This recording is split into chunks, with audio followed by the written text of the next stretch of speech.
For some, judo is just a sport.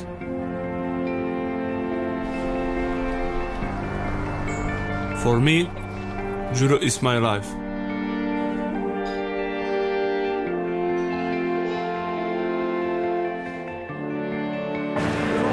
Winning the Olympic title was my biggest accomplishment. Defending it will be my biggest challenge. To me, judo means respect, fair play and self-control.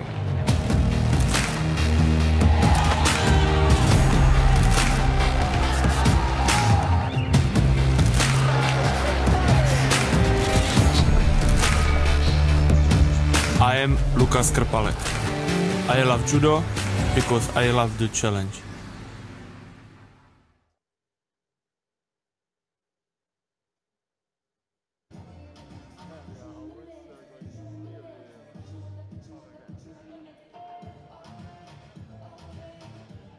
A very good morning and welcome back to Prague and day 2 of this year's European Open. A very warm welcome to all of you wherever you happening to be joining us from. The first thing that I should point out is that the broadcast that we're bringing you is slightly different because of the COVID-19 protocol. So we hope that you get a high quality broadcast. As always, we try to do that, and we hope that you get to enjoy the judo as much as we did, and we certainly enjoyed it yesterday. We had a lot of good judo, and let's hope for the same today. A lot of what we normally put out as far as the content is concerned is still available, and you can access all of the goodies, if you like, at live.ijf.org. That is the platform that I recommend that you get to look at everything. If you want to see the contest order and yesterday's results and various other bits and pieces, just go on there, live.ijf.org, and then you can maneuver your way around. You can navigate your way through everything that we've got to offer.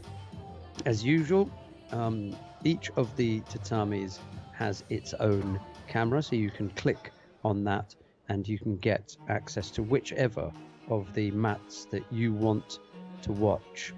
And if you click on the little icon that looks like a microphone, then you'll get the commentated channel, and you can go wherever it is that we go, or I as the commentator goes. We're going to stick on mat number 2, not least of all because the current world champion Lukas Krpalek of the Czech Republic is going to be on mat 2, and in actual fact he's going to be the first fight up.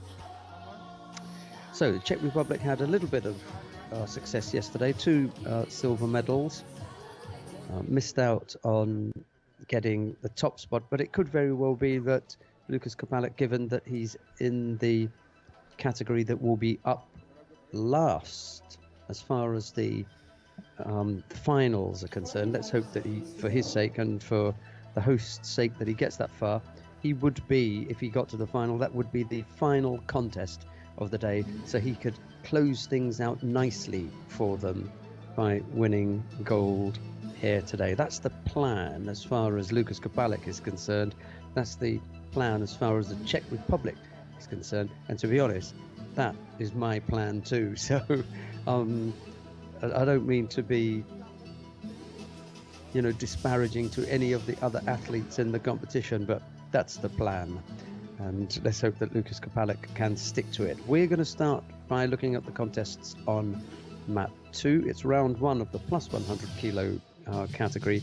The opening contest there is Lukas Krpalek of the Czech Republic. He'll be up against Marius Fizel of Slovakia. It'll be Krpalek in the white judogi, Fizel in blue. Not sure if there's much more that I can tell you apart from, once again, a very good morning, and thanks very much for taking the time to join us. I know there were thousands of people watching yesterday, so Must have been a busy Saturday afternoon wherever you were, and yet thousands of you joined in. So you are as hooked on judo as I am and have been for quite a number of years. What can I tell you? I'm afraid to tell you how many years I've sat watching judo. There was a big debate recently about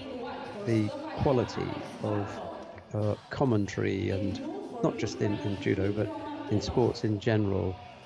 And it was nice that people were saying, it doesn't matter if you haven't won any big tournaments, it's still possible to be knowledgeable about a sport and be professional in commentary. I'm not sure if I was included in that list, but I'm just going to pretend that someone had said something nice about me. Anyway, we're about to get underway with the opening contest in the plus 100 kilos. Here is Lukas Kapalek of the Czech Republic against Marius Fizel of Slovakia. Kapalek getting his campaign underway. And one it is.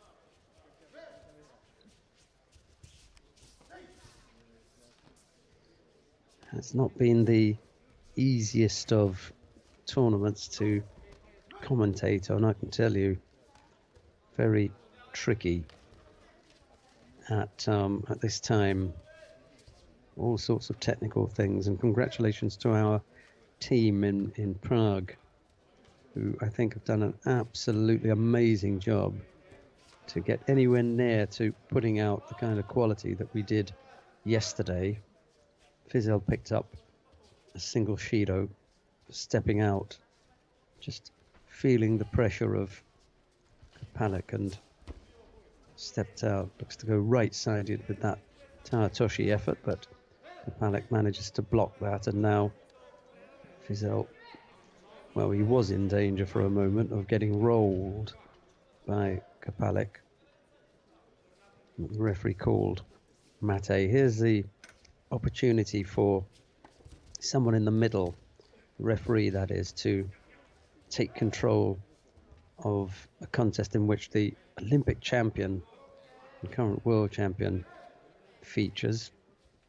I know there'll be those of you at home who are really on the ball and sharp and saying, yeah, but he's the Olympic champion at under 100 kilos. Okay, that is the truth. And he happens to be world champion at plus 100 kilos.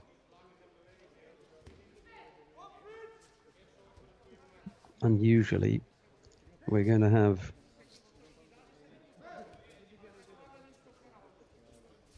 a situation this year where you've got World Championships in Olympic year. The Olympics having been postponed from 2020 to 2021. We're going to end up with both those major events in one year. We don't normally have World Championships in the Olympic year. Nice little Ojigari attempt there from Marius Fizel. Really troubled Kapalek, but at least he managed to get in and attack Fizel, that is. I'm saying the referee is, he can take charge of a high quality competitor. Not always the way.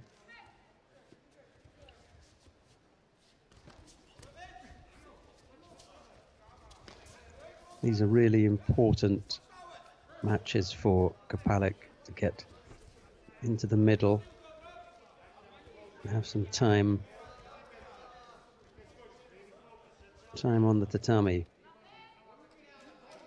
in a contest situation, not just getting onto the mat and having randori, which is difficult at the moment anyway, getting partners and making sure that you can play and conform to the COVID-19 protocols wherever it is that you happen to be. So important time in the middle. I think he would have liked a little more time, Kapalek. At least he's got himself warmed up and he's underway.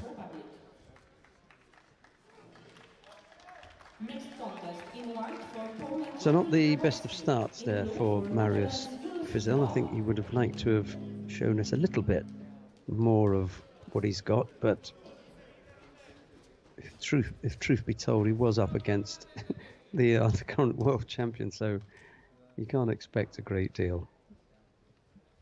3 penalties and Marius falls by the wayside. Right, I did mention right at the beginning that if you want to move around and try different mats, you are more than welcome to. We're going to stay here on mat 2. This is the second contest in the plus 100 kilo category. Kamil Grabowski of Poland faces Jules Blum of the Netherlands. It's Grabowski in the white judogi, Blum in blue, and there's another fighter who has to get used to the idea of competing on the contest area as opposed to the safety area. He wandered off the competition area fairly quickly and picked up a penalty for stepping out.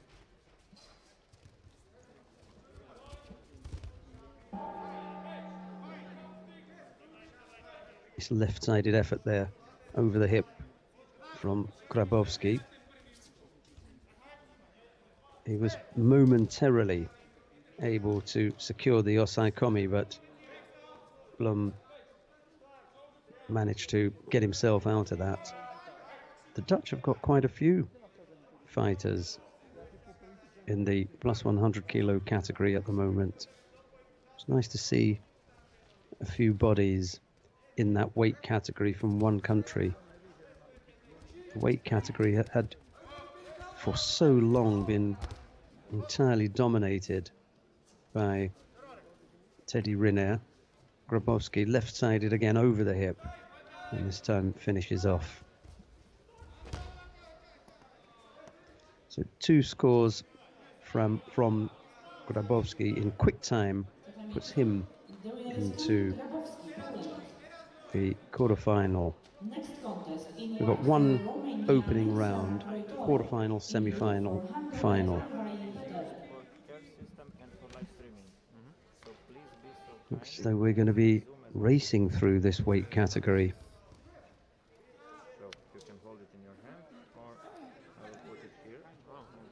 Messier Kroituru is up next against Avai Peter of Hungary. Kroituru in the white judogi, Avai in blue. And just to finish off on the domination over a decade and more, actually, by Teddy Riner of the plus 100 kilo category. When you get someone of that quality dominating a weight category for that long, you ask yourself whether or not some of the fighters in the weight category below, in this case the under 100 kilo category, avoided coming up in order to avoid Teddy Riner. And at some stage, when you got fighters saying, all right, I understand that he's cleaned out the weight category, so what's happened is it's actually become easier. We only have to deal with one really big guy. There is a case for looking at that, but I think it's more likely to be at the national level, where some of the fighters in the under 100 kilo category who could have come up decided not to because they were never going to get anything. They weren't going to go anywhere. Teddy had that wrapped up completely. Of course, there were always going to be athletes who were naturally in that plus 100 kilo weight category. They had no choice but to do battle with Teddy Riner. But what happened in France was they just seemed to disappear. That was really nicely done. Messier Kroituru finishing off beautifully there at another heavyweight or super heavyweight contest finishes within time. So we are racing along fairly quickly here.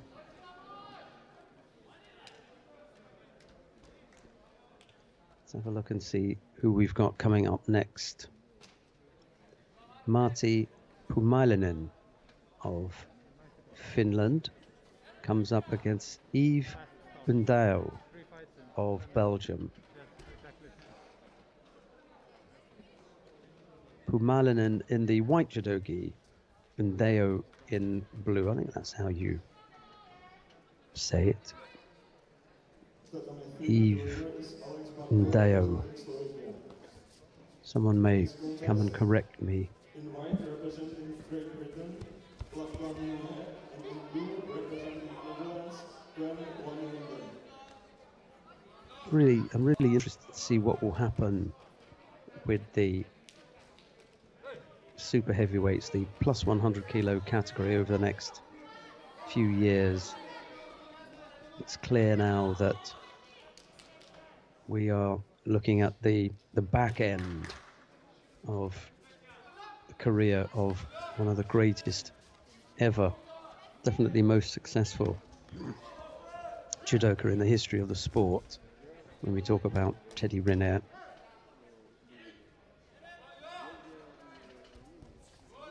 He's gone through quite a relationship with the judo family, the judo public, the media as well. Absolute golden boy when he first arrived.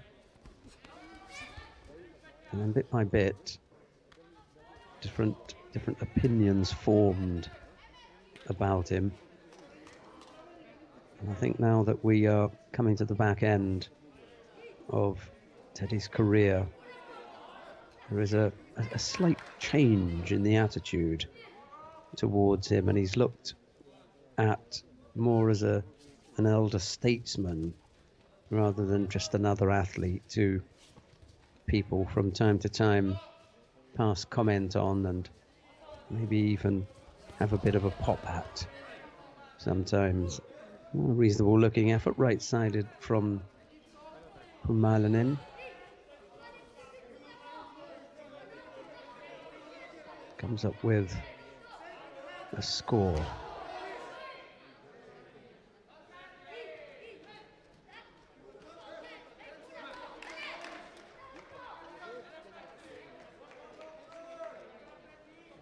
And just to finish off, I think, on that look at the super heavyweights, the plus 100 kilo category.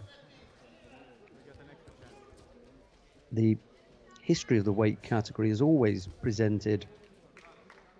That's a nice finish. Caught the sleeves, Tsuri Komigoshi low down right-sided, and Yves Ndeo goes over. Another one finishing within the allotted time. Great, keeps going like this. We may finish before lunch. I will finish off on the Teddy Riner super heavyweight kind of brief analysis. I think it may be of interest. I'll just make sure that we get the two fighters properly introduced first. That's the next two coming up. Alexander Gordienko of Ukraine faces Eduard Serban of Romania. It'll be Gordienko in the white judo gi, Serban in blue. There you go. It's the two taking to the mat now. And I go back to looking at the number of super heavyweights who were capable of competing at the highest level and the countries that they came from, and you would always expect countries like Japan, France, Brazil, the Republic of Korea, Germany, the Netherlands, to produce super heavyweights there was never a time when those countries did not have someone who could compete at the very highest levels. And then when Teddy came along and he swept everyone aside, there was this talk, there was this air in the media of saying the weight category was no longer as good as it had been. And my question was always, well, how has it reached a stage where not one of those countries, Brazil we can include as well for the super heavyweights, not one of those countries who had previously always produced a heavyweight could produce one now to compete against Teddy Riner. Not one of them all at the same time. I found that difficult to believe. It's possible that the Germans may have been struggling for a heavyweight, or Russia struggling for a heavyweight, Brazil perhaps, the Dutch, the South Koreans. It could be that they were struggling for heavyweight, but not all at the same time in Japan. And if that was the case, if it was the case that they could not all be struggling at the same time, then the only other answer as to why Riner was at the top was that he was just better than everyone else. And I think people have come to realize that for a long time it wasn't the case that the heavyweight division was bereft of high quality competition. It was just that he was so much better. He was so much better than the opposition that they ended up looking a bit ordinary. I don't think that in years gone by, people like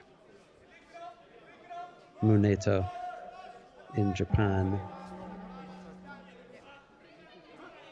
Temenov and Mikhalin in Russia,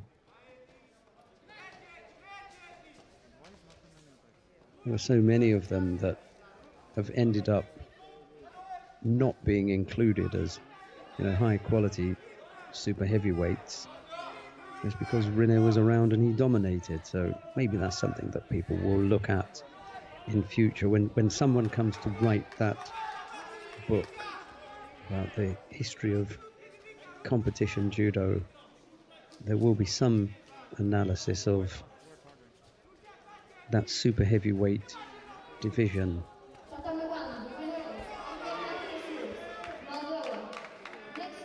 Barely walked onto that, didn't he? That was good work from Serban. Gordienko was all over him. And he just got underneath and took Gordienko over. Very skillfully done by the Romanian. We've got two Romanians in the weight category, which is the smaller of the pair. And now he tries the Yoko Sutemi Waza,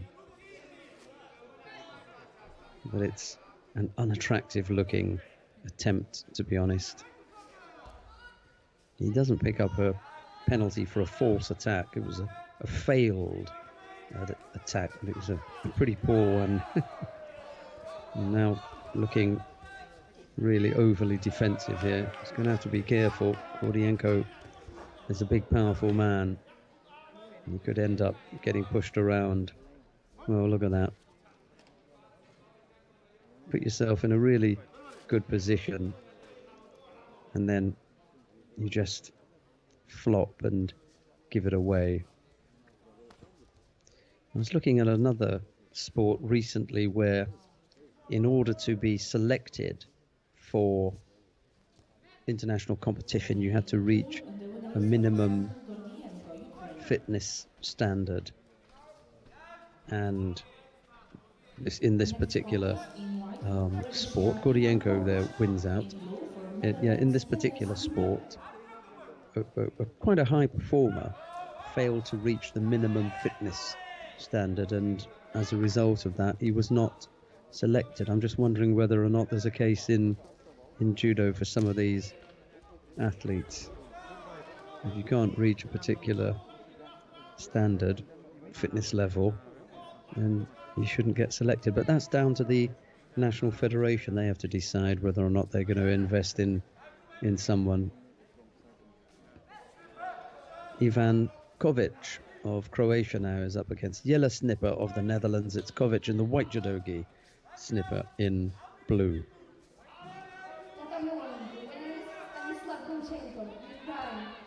Next contest in white for Switzerland, Simon Gauci. In blue for Belgium, Karel Corbett.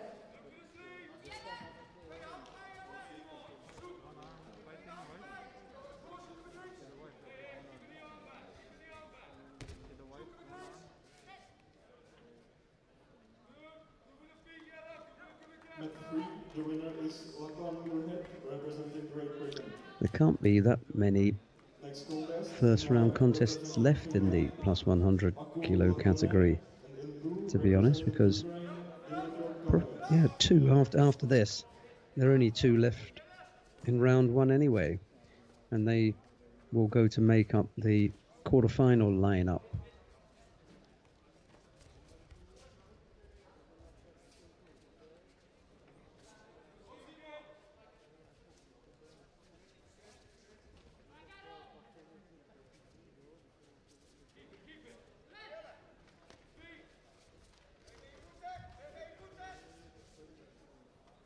I've mentioned already about the super heavyweight, the plus 100 kilo category. Well, at the moment, things in the super heavyweight plus 78 kilo category are warming up as well. We've got, it's difficult to call Roman Dicko the rising star. I think her star has already risen, to be honest. She's already up there. And if you're going to look,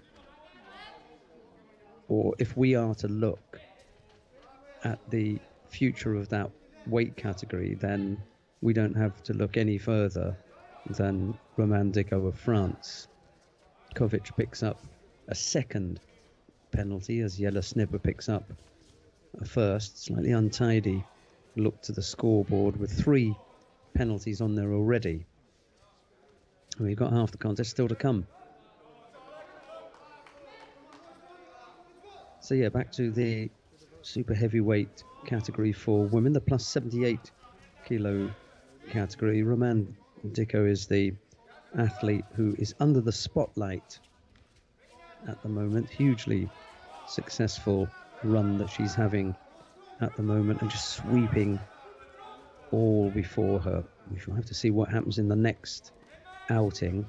But there are very few people who have yet to be on the losing side against her in that weight category.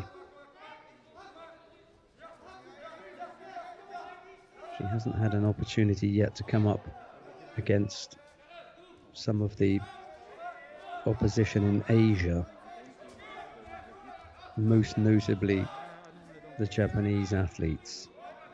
And then all of a sudden the Chinese super heavyweights have disappeared. They don't appear to have found the right athlete for them in that weight category after having had so many successes in that division. They're still struggling to find someone for Tokyo. I'm wondering if they're going to qualify anyone at all. Have to put someone out there and win a few competitions, or at least pick up a few medals in order to get someone qualified. The most unusual situation for the Chinese in the super heavyweight division. Not so with the men. They've very rarely produced anyone of note in the men's division. Well, that was a poor effort from Kovic. He's going to pick up a third penalty here.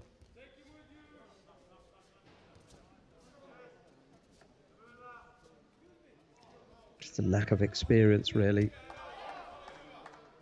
He's going to find himself hard done by, or at least he'll think that he has been. But if he looks back at that last attack, he didn't make contact with his opponent, and really you have to at least make contact with your opponent for an attack to count. He simply failed to do that. Okay, let's see who it is that we've got coming up next. Andrei Kolesnik of Ukraine faces Lukas Lavacek of the Czech Republic. It's Kolesnik in the white judogi, Lavacek in blue. Right, I think I've exhausted the early analysis of the super heavyweights, male and female, for the time being. That spotlight will turn once again to that weight category when we get back underway with the world tour. At the moment, we can concentrate on today, and a nice little run out in store for Lukas Krpalek. He's already had his first contest, 3 minutes odd on the tatami. Always good for the super heavyweights to get as much time in the middle as possible. And then he'll have a quarter-final, a semi-final and a final should he get that far. We're expecting the number 1 seed and the current world champion. We're expecting him to have a good run of it today, especially here in Prague. He'll want to do well in front of his home crowd, or as much of a crowd as there is, probably all watching online. He was disappointed when they held the European Championships here, coming up with a bronze medal. I know that may sound funny to be disappointed with a bronze medal, but expectations are high when you are the current world champion and world number 1. You get a chance or an opportunity to have a big event like the European Championships in your home country. In fact, he didn't medal, and that was the big disappointment. He had hoped at least to come away with a bronze medal, but unfortunately for him it didn't work out that way. He lost in the bronze medal contest to Guram Tutisishvili, having previously lost in the quarter-final to the eventual gold medalist Tamerlan Bashayev of Russia. There was a contest in between, in the repechage contest against Or Sasson of Israel, that he won, but yeah, he was not best pleased with that particular performance. Anyway, here he is with another opportunity, not right away, but we shall see him a bit later when he returns to the tatami. Right, coming up next, Yevgeny Balievsky of Ukraine faces Luka Kunzabo of Romania. It's Balievsky in the white judogi, Kunzabo in blue. We're underway with the last of the first round contests in the plus 100 kilo category. That didn't take very long, did it? Huge Kosotokaki. Kunzabo showing the power, destructive power of the super heavyweights. Right, so that's all of the first round contests in the plus 100 kilo category out of the way. We can concentrate now on the under 100 kilo category. In the opening contest in that weight category is Harry Lovell Hewitt of Great Britain. He faces Matthias Bolimowski of Poland. It's Lovell Hewitt in the white judogi, Bolimowski in blue. So the plus 100 kilo category, the under 100, and I think it's the under 70 kilo category for women that we're going to be looking at if we stay on mat 2. And I know that I'm going to bore some of you by reminding you once again that you can choose whichever mat you want, but that is your option. Just click on mat 1 if you want to see the mat 1 contests, or click on mat 3 if you want to see what's happening on mat number 3. If you stay here, you'll get the commentated channel, unless of course you decide you don't want any commentary at all and you click on mat 2. That is also an option for you. Once you've clicked on the commentated channel, then I'm afraid you're going to end up with me.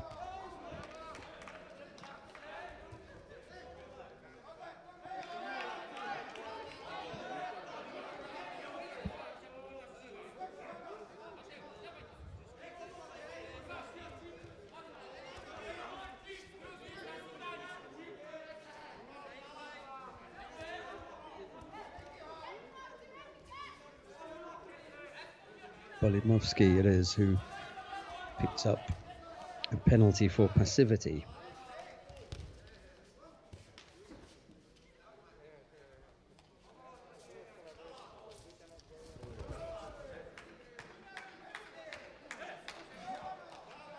Nice looking effort there from Lovell Hewitt. Had the initial shape of something. Yeah, he had that initial shape of something that looked a little bit more spectacular than the way things turned out. His opponent, Bolimowski, ended up on his front, so no score, but nice right-sided Uchimata. See if he can come up with something that brings a score.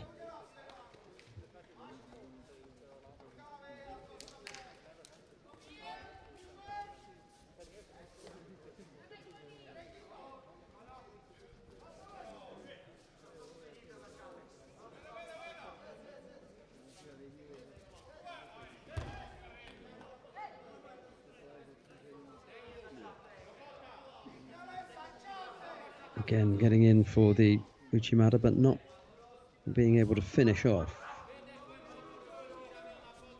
That right hand of Bolimowski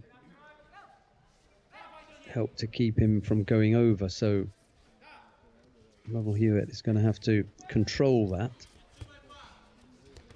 If he can control that and bring that across his own body, he'll end up turning his opponent and putting him on his back. That's the aim. 2 penalties picked up by the Polish fighter. He looks a little bit worse for wear already. We've got a minute and 20 odd seconds left to go.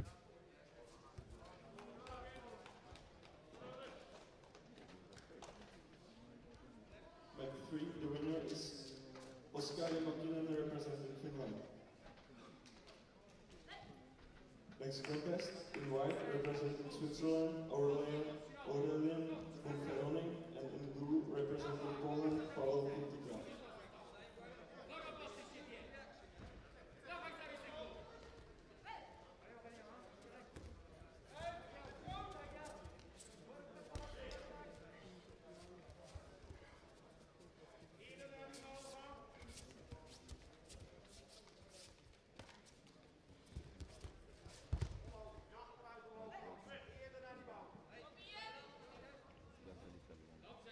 Yeah, it really looks like a bit of a struggle here for Matthias Bolimowski, I'm afraid.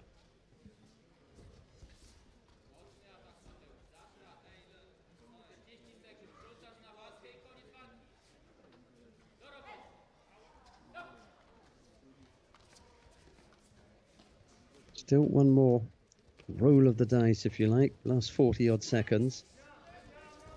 Got to come up with something to try and avoid picking up that third penalty.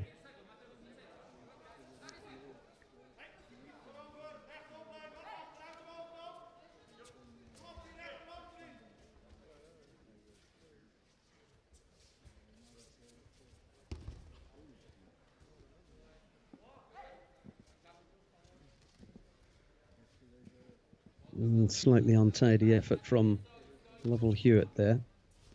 He doesn't want to run the risk of getting countered. It's all well and good knowing that you've got to attack and wanting to keep up the rate of attacks. Got to be solid. However, can't now at this late stage in the contest and with your opponent already 2 down, end up gifting him the contest. Still hasn't got control of that right sleeve of Bolimovsky, and you can see again there that even with that last effort, Bolimovsky ended up flat on his front, and again able to put that right arm down and just stop himself from rolling. So there's some aspect of the attacks from Lovell Hewitt that are in need of tidying up, I think. He knows that, his coach knows that. Every time you put in an effort and it ends up failing, then you go back and have a look and see where it fell down, where things broke down. You'll be able to see here 4 or 5 times when he didn't have Bolimovsky's right sleeve under control. You have to own it. It has to be part of the finish. Losing control during the execution of the technique is not an option. It will not result in any success.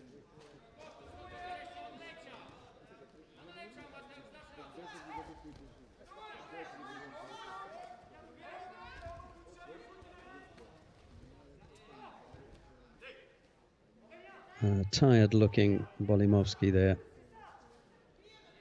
Just fell into that, and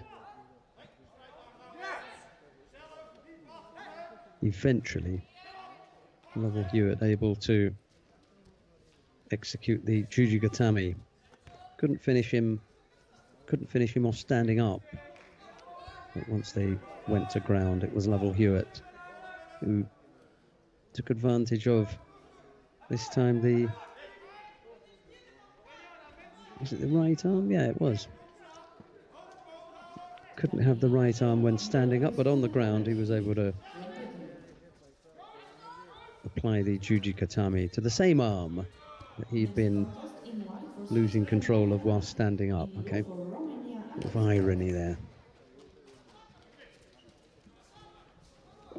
So that was the first contest in the under 100 kilo category, round 1. We're going to stay here, as I said earlier.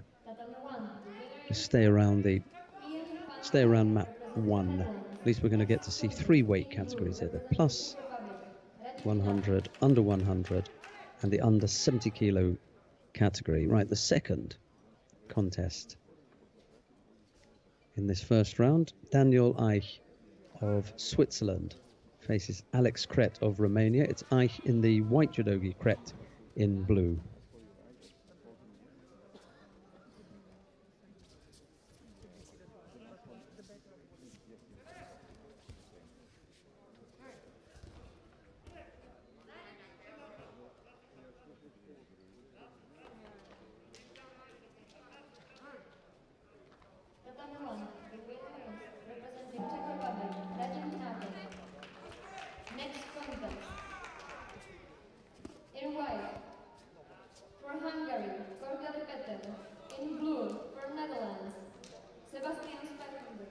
Kret's coming up with that scorer now working on the ground.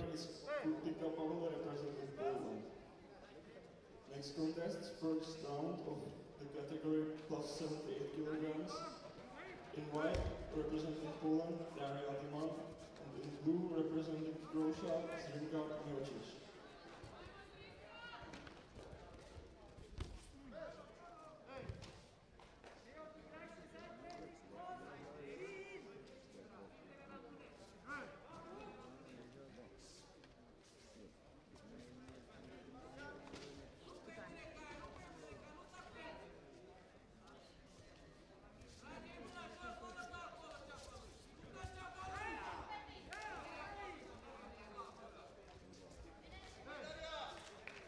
And it was Ike almost coming back with a score to tie things up. Not quite. Something about the stance and the movement, the shape of Daniel Ike that looks promising. A good prospect, I think, for the Swiss. Early days for him. He can still attack there. Kret was on his knees, but it was perfectly possible for Ike to continue. And they've had a look at that technique.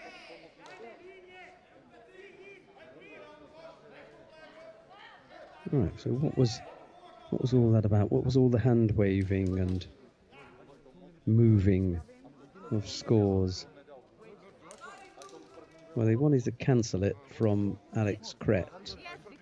Right, that's not the referee in the middle deciding that.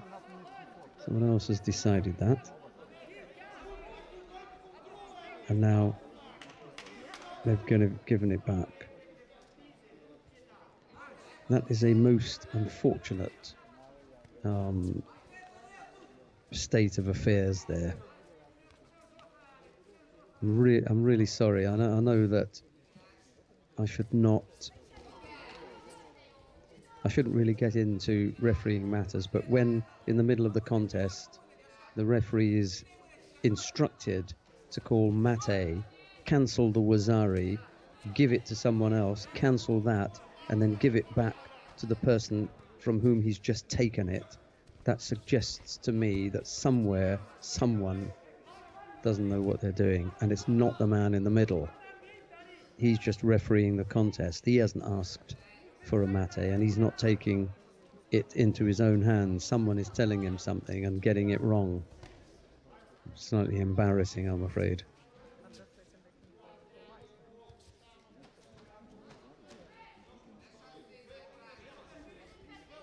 We like at all stages to give the impression that we know what's going on, but that was a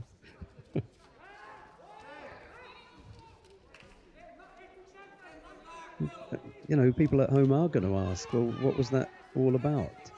But where is the thought process that went into that?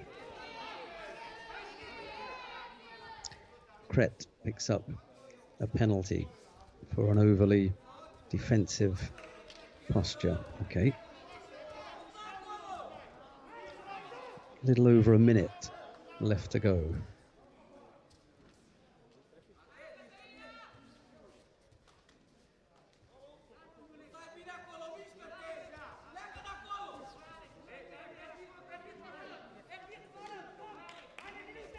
This is a good effort from Daniel Ike.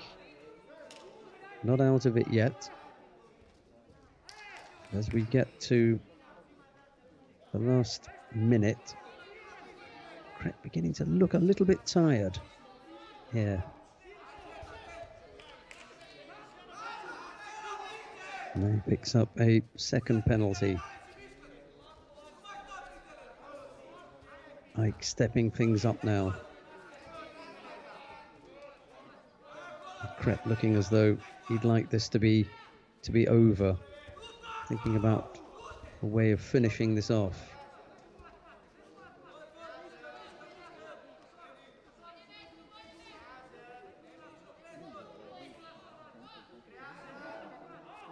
Not where Ike wants to be. Wants to be up on his feet.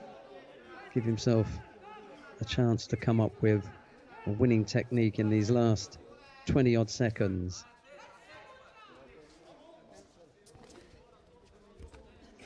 Time for one big attack. Well, you ran the risk. That's the way to go out if you're going to go out. Give it your best shot. He thought about the bear hug, Koso Tagaki, and then maybe change of direction, Uranage, but Alex Kret, just that little bit more experience in the weight category than the newcomer Daniel Eich. But he gave a good account of himself. Daniel Eich. It was Alex Kret of Romania, however, who went through to the next round. Okay, Marko Kumric of Croatia is up now against Max Gregory of Great Britain. It'll be Kumric in the white judogi, Gregory in blue. We can continue with round one of the under 100 kilo category.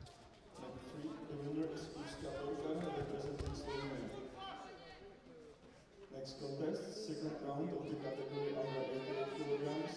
In white, representing Czech Republic, Jaromír Musil, and in blue, representing Slovakia, Alex Bauer.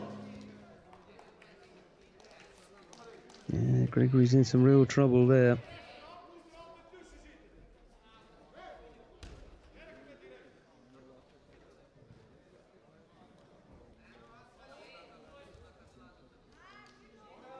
That is going to be a very sore elbow.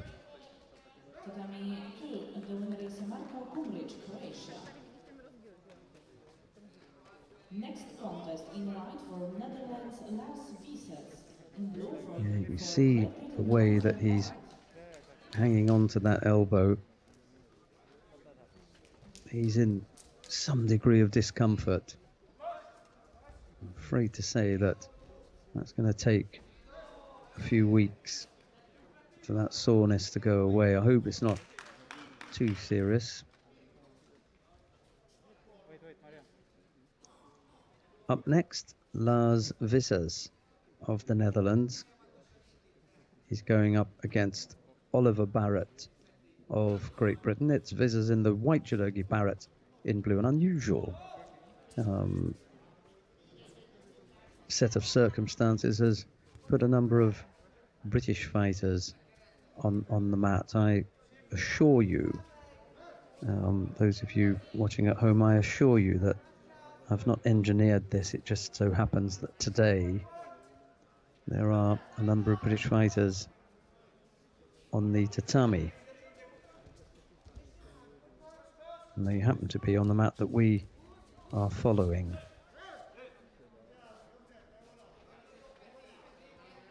Mind you, I think the two that we've seen have both lost.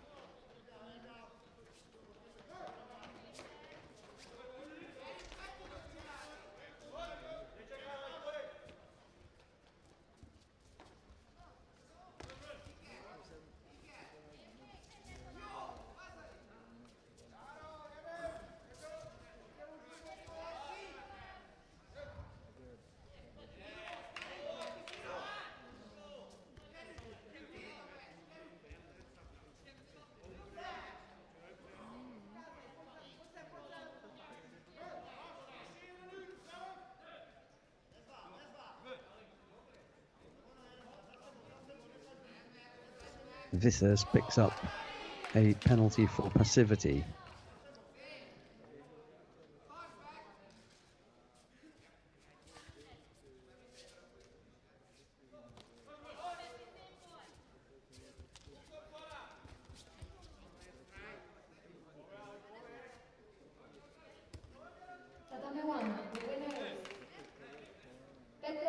And then a belated effort on the ground from Barrett, who realised, hang on a minute, there's a chance to work on the ground here. He probably thought that the referee was going to call mate.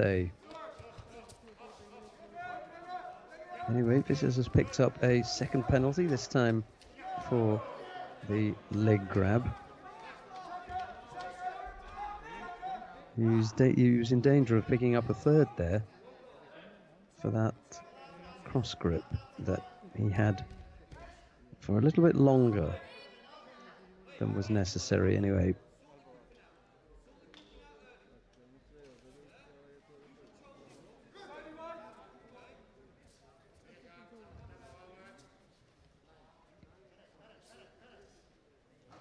A little under 2 minutes left on the clock.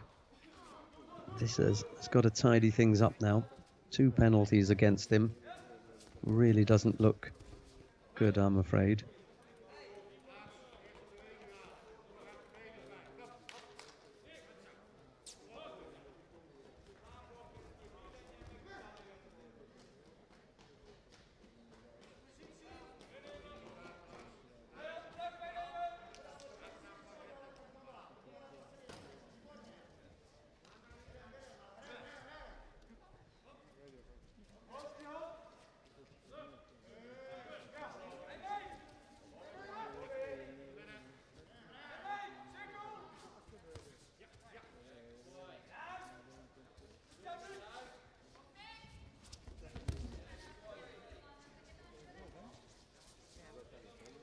That right-sided effort from Barrett, just threatening Vizas for a moment.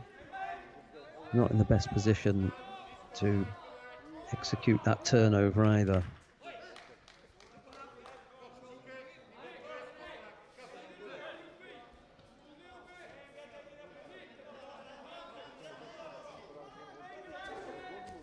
Big strong attack needed here from Barrett to keep Vizas out and just put him under some more pressure.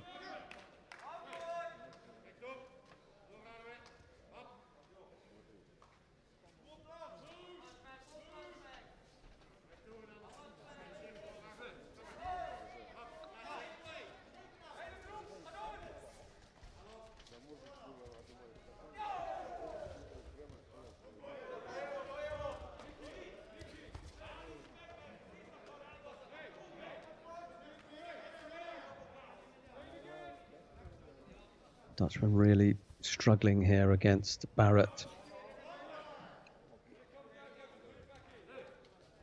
Even when he had the upper hand on the ground, he wasn't able to turn it to his advantage.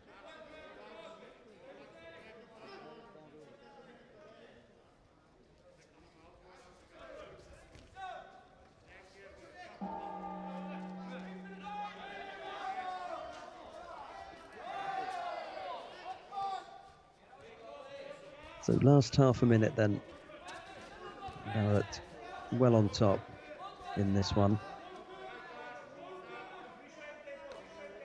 If he works hard on the ground here, he can finish things off.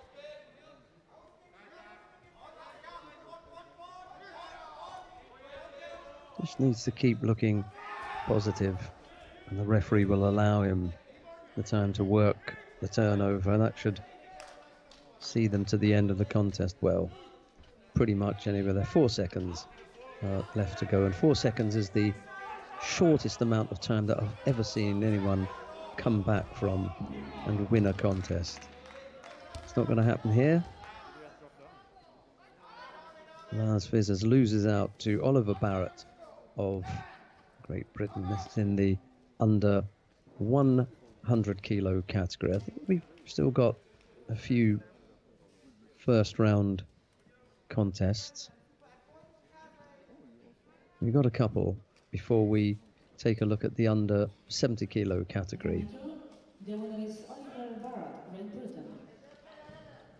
Next contest in white for Poland, Alexei Lysenko. In blue for And Czech coming up Republic, next, Matej Silvestr. Alexei Lysenko of Poland faces Matic Sylvester of the Czech Republic. Lysenko in the white judogi, Sylvester in blue. In blue for Poland, Norbert Majcik.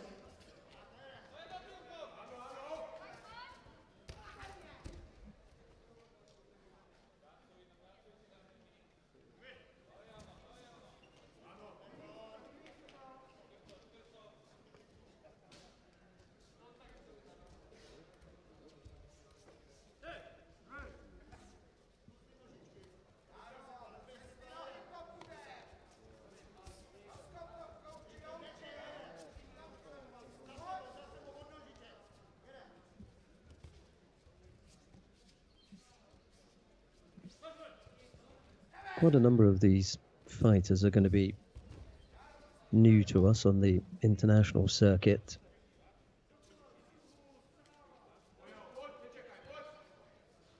A few youngsters and some of the others who possibly not that highly ranked in their own countries, but getting a chance here at the European Open.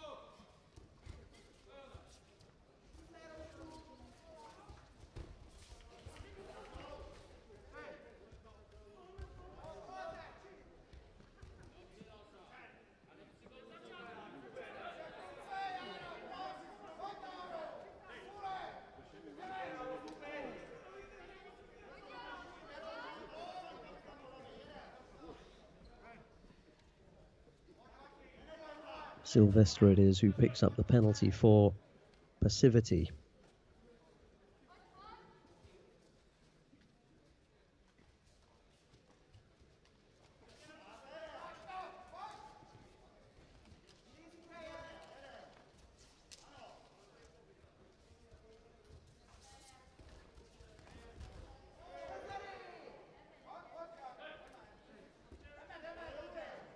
Almost walked onto that one, Sylvester.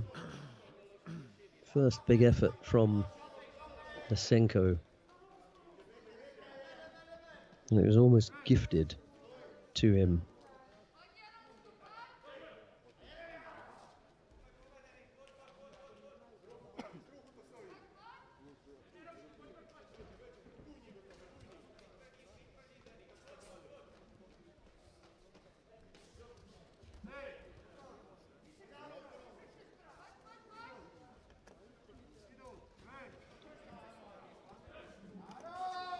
And now both fighters pick up penalties. It's a second penalty to Sylvester. That penalty was for avoiding to take a grip. And Lysenko really looked there as he was just pushing Sylvester off the tatami. Anyway, he needed to stand up a little bit stronger than that. He picked up a third penalty. And it's disappointment for Matic Sylvester there. Should have done better.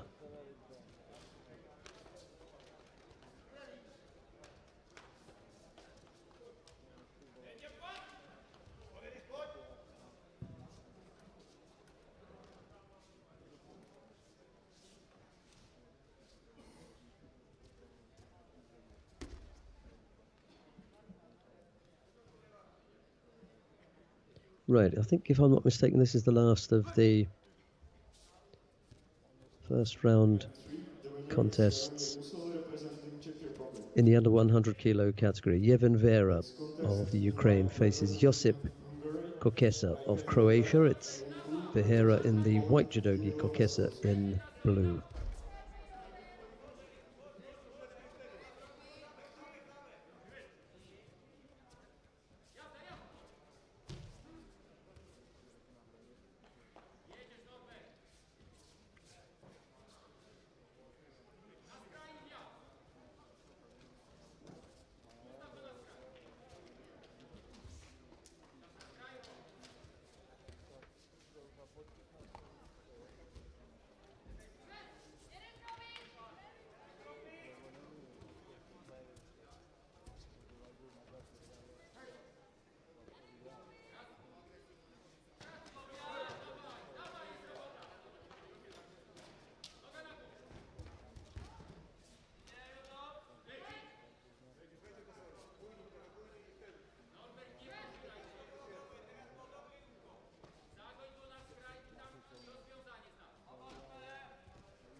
both fighters pick up penalties for avoiding to take a grip.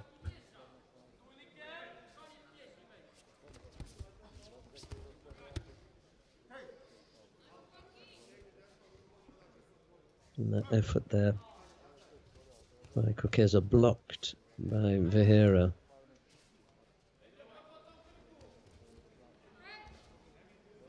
It's nice to be able to see a complete round, and then you can get to have a look at who is in the category. But with a number of the contests, well, a number of the fighters having buys into round 2, we're not going to have the full picture yet until we get the complete round.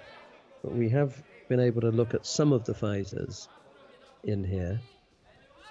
That's the under 100 kilo category.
The winner is Kirill Veselovsky representing Poland. Next contest, in white representing Czech Republic, Ivan Petr, and in blue representing Poland, Jakub Pankowski. Oh, that was absolutely planted there. 15 seconds before the end, huge uranagi. Kokeza hanging in there to the end, but Vieira eventually getting into a position where he could finish off in real style. Next contest, first round of category under 70 kilograms. Please welcome in white for Croatia, Lara Cvietko. In blue for Austria, Anna-Lena Schuchter. Right, that's the end of the first round contests in the under 100 kilo category. We've got the women's under 70 kilo category beginning now. And coming up next, Lara Jetko of Croatia faces Anna-Lena Schutter of Austria. It'll be Jetko in the white judogi, Schutter in blue.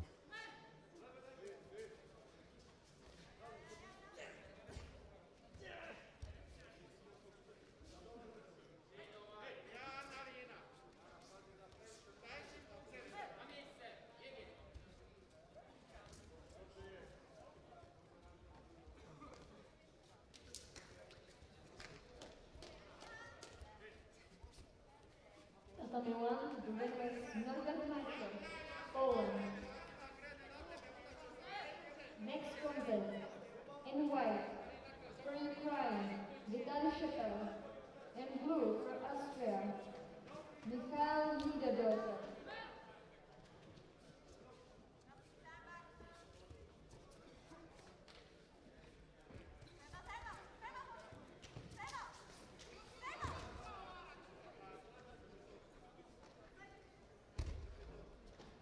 That was a nice Makikomi there. Chance to go into the Osaikomi as well.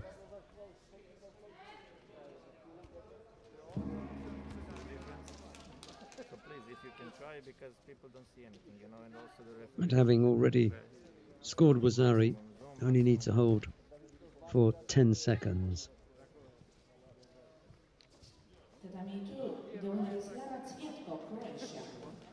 It was a good job by Laura Cvetko of Croatia. She goes into the next round, which I think, if I'm not mistaken, will be into the quarterfinal.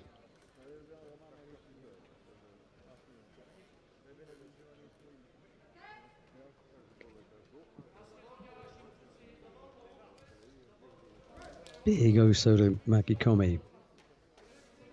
Nice score.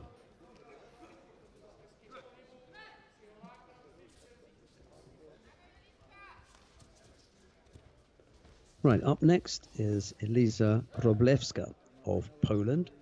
She faces Matilda Nilsson of Sweden. Wróblewska in the white judogi, Nilsson in blue.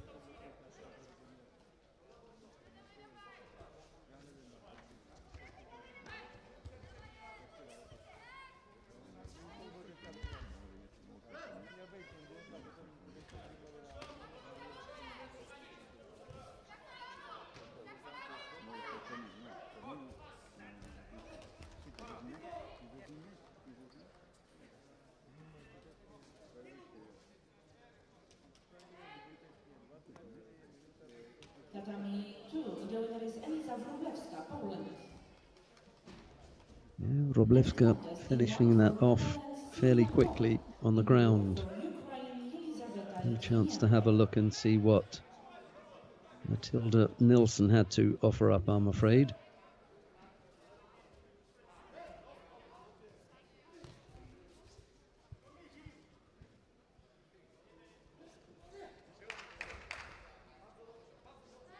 Right, up next, Celia Koch of the Netherlands faces Yelisaveta Litvinenko of Ukraine. It's Koch in the white judogi, Litvinenko in blue.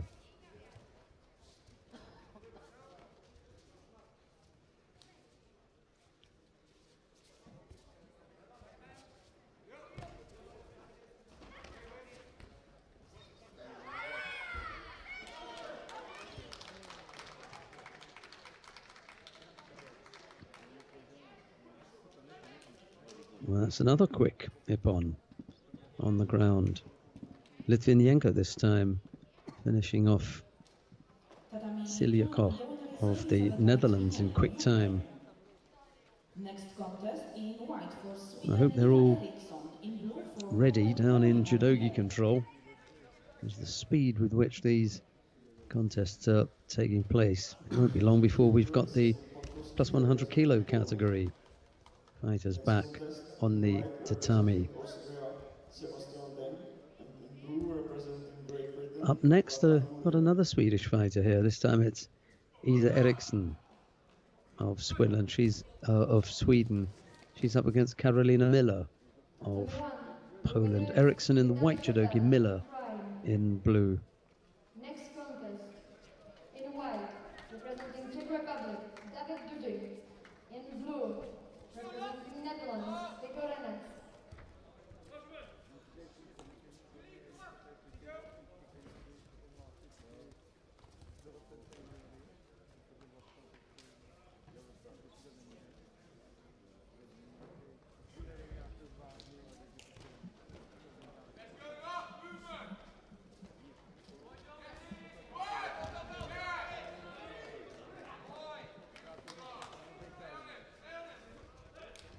We've seen a lot more work on the ground today than we did yesterday.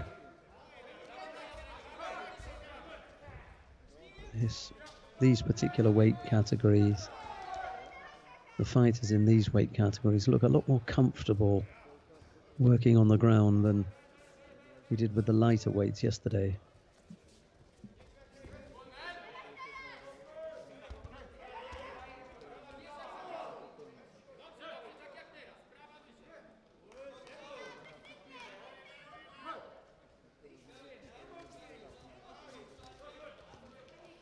Carolina Miller's coach just being asked to, or being reminded that he should coach only after mate.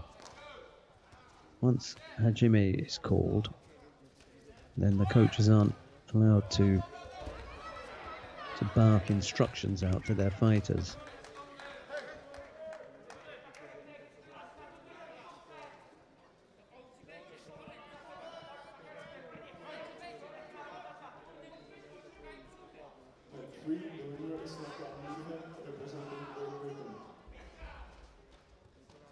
Next contest in white, representing Poland, Damian Stepian. In blue, representing Netherlands, Mo van Roon.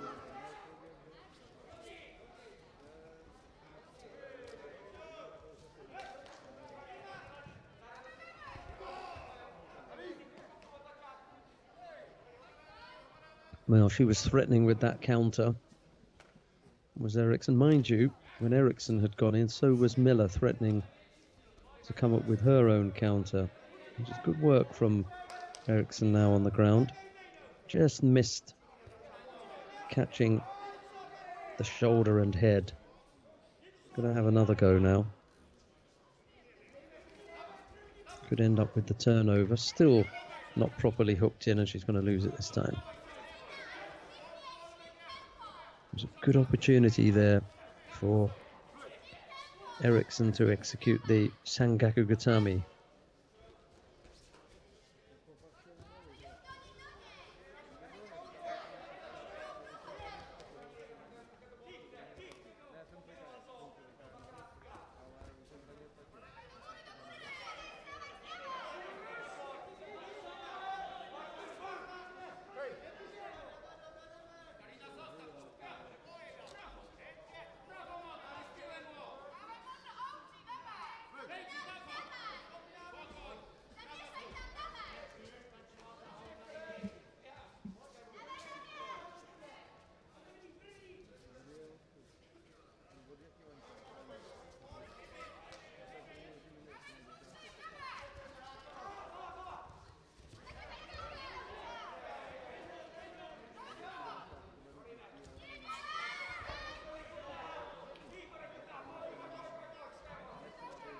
Miller with the Uchimata effort there.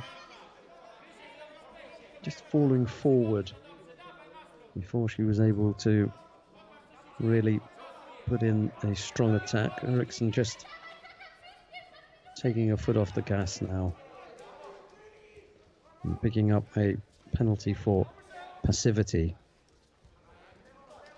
Just needs to be strong in defence and keep Miller out. Half a minute left.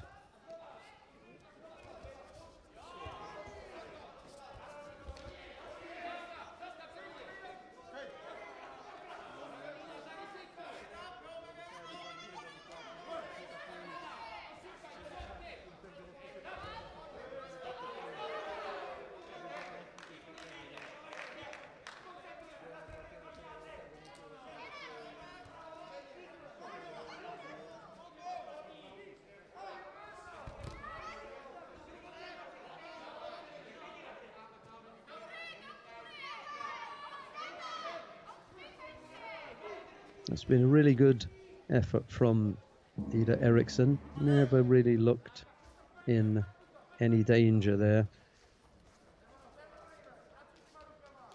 And she ends up taking that contest over Carolina Miller.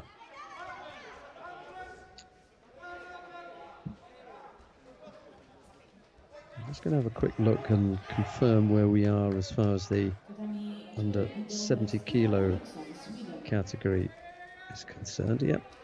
We go into the it's one round, quarter-final, semi-final, final. Eriksson now will face Margit de Verg of the Netherlands in her quarter-final. That's a tough ask, actually, coming up against a strong Dutch fighter.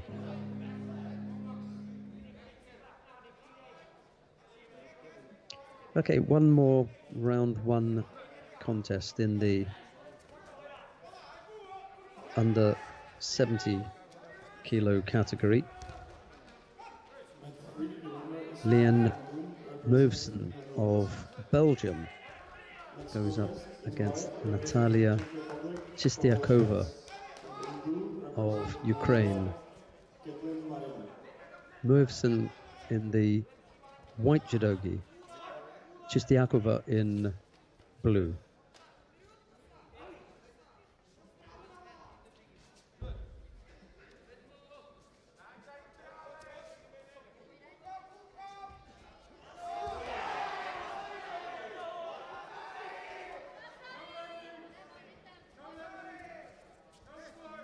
Referee just having to ask the Belgian coach not to coach whilst the contest is underway. It's the second time I've mentioned it, but the reason I mentioned it on this occasion is it was during the contest that the referee had to hold his hand up and ask the coach not to coach. It's bad form on behalf of the Belgian coach, to be honest. The referee's got enough to concentrate on with things that are happening in the middle, rather than having to look over his shoulder and take control of errant coaches.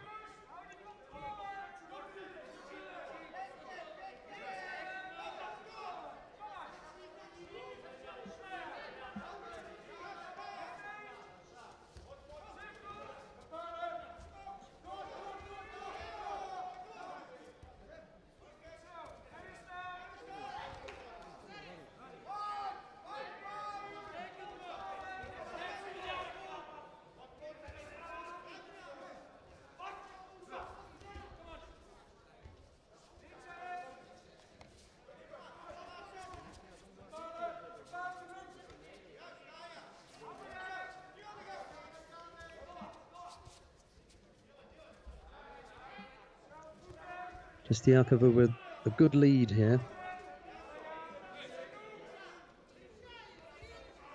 A little over 2 minutes left to go.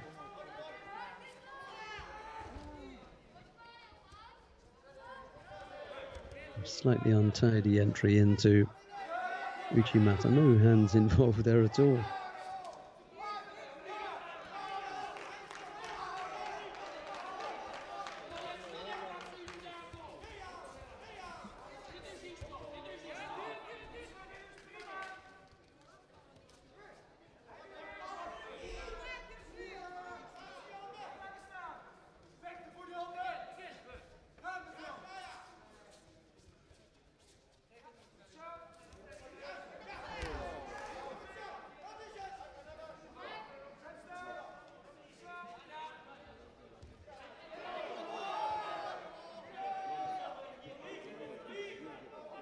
And a really nice finish here. Chistiakova taking advantage of that gripping situation that allowed inside to finish off with that nice left Uchimata for Ippon.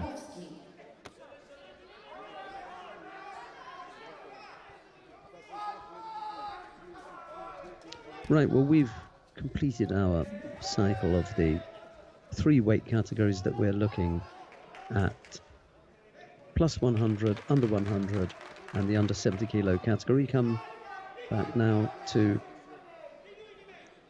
the top of the order in the plus 100 kilo category. The first of the quarterfinals, Lukas Kopalik of the Czech Republic faces Kamil Grabowski of Poland. It'll be Kopalik in the white judogi, Grabowski in blue.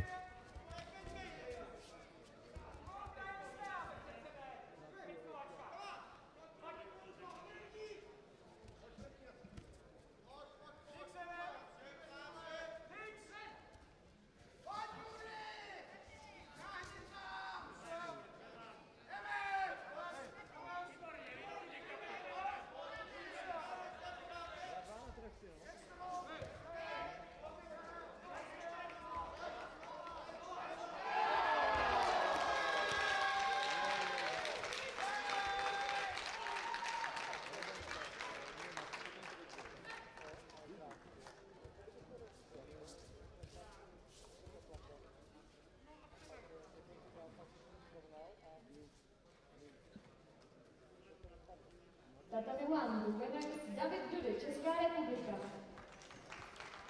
Next contest, in white for Poland, Tomasz Czepania. In blue for Czech Republic, Mikuláš Meško. Krpalek looking to execute that turnover. Eventually gets the top half right, and now just needs to tidy up the legs there, but the osaikomi has been called anyway. And Grabowski, I think he's going to find it almost impossible to get out of that one, I'm afraid.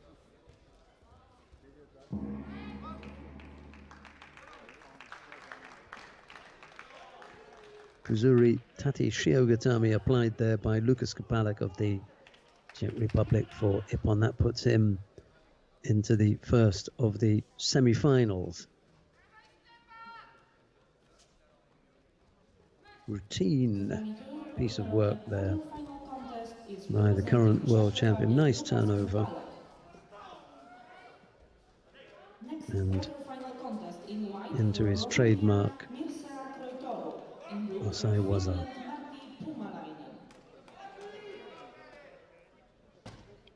Well, Krpalek's opponent in that upcoming semi-final is going to be the winner of the next contest, and that is between Mircea Craitoru of Romania. He faces Martti Pumalinen of Finland. It's Craitoru in the white judogi, Pumalinen in blue.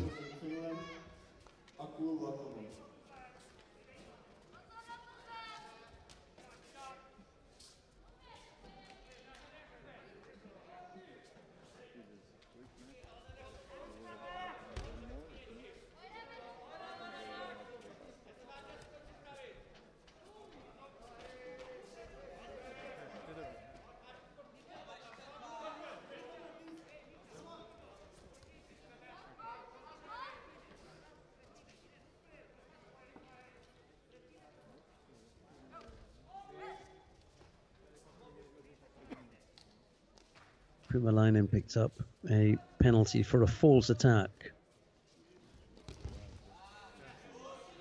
He's got a real handful here in Craitoru.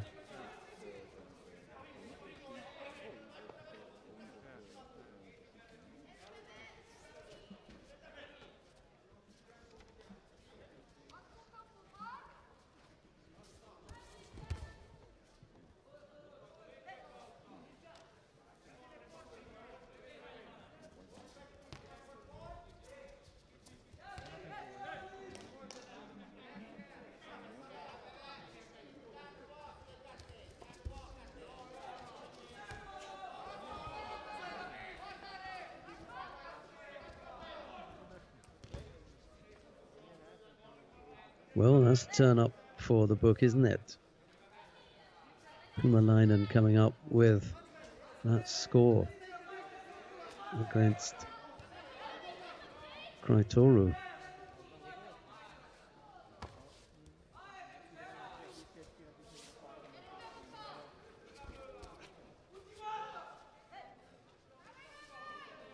Can he keep him out for 2 minutes and 20 seconds, or can he come up with another score? Can't see that happening. We've had one shock.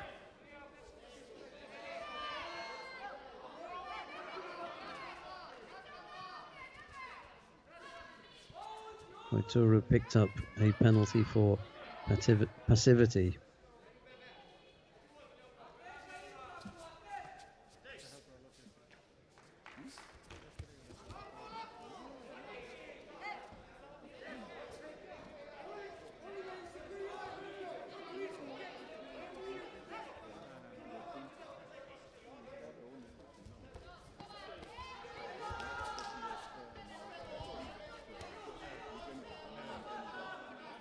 Now really pressing hard here, Craitoru. That pressure is going to result in a second penalty for the Finn, I think. No, it doesn't. Here's where the grips become all important. Left-sided effort. Oh, a change of direction as well. What a shocker. Now, I think that I've seen and spoken to Martti Pumalainen before. Now that I've seen this technique, it's just reminded me of something I've seen before. I'm going to have to go and look it up. This is just too good not to follow up. Look at the Kojigaki from the big man. That's a great effort, and over goes Kraitoru. Oh. Right, I shall go and have a look at that, but just before I do that, I'm going to introduce the upcoming contest between Alexander Gordienko of the Ukraine. He's up against Jelle Snipper of the Netherlands. Gordienko, it will be in the white judogi, up against Snipper in blue.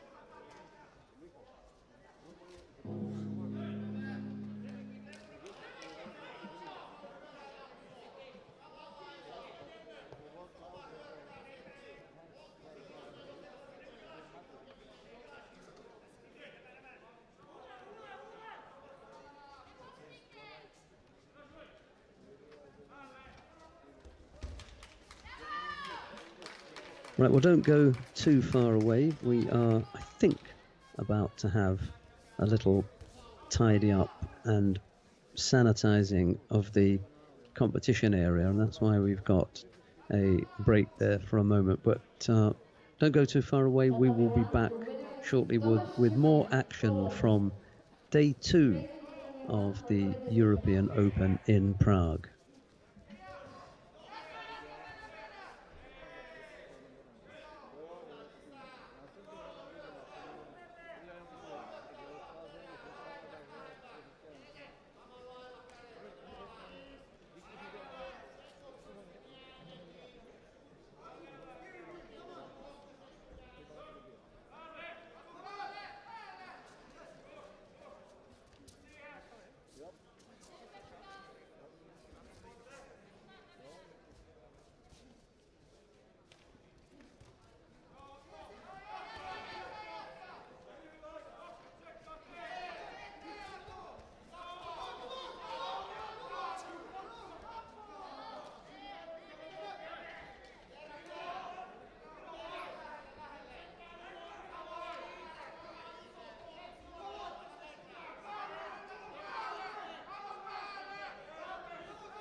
Kodieje.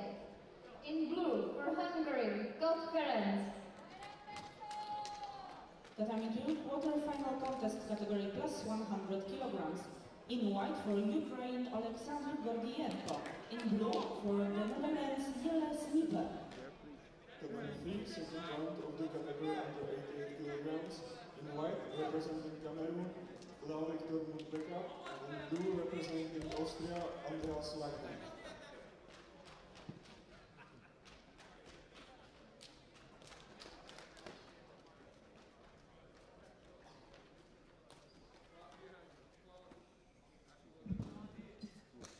Right, so after that bit of a break, we can come back now and begin the quarterfinals in the plus 100 kilo category. We saw Lukas Krpalek win his quarterfinal. Now we have a look at Alexander Gordienko of Ukraine. He's up against Jelle Sniper of the Netherlands. Gordienko in the white judogi, Sniper in blue.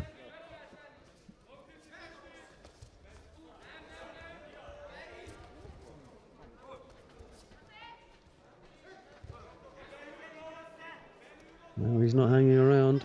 That's where the competition is then. Gordienko, beautiful Uchimata.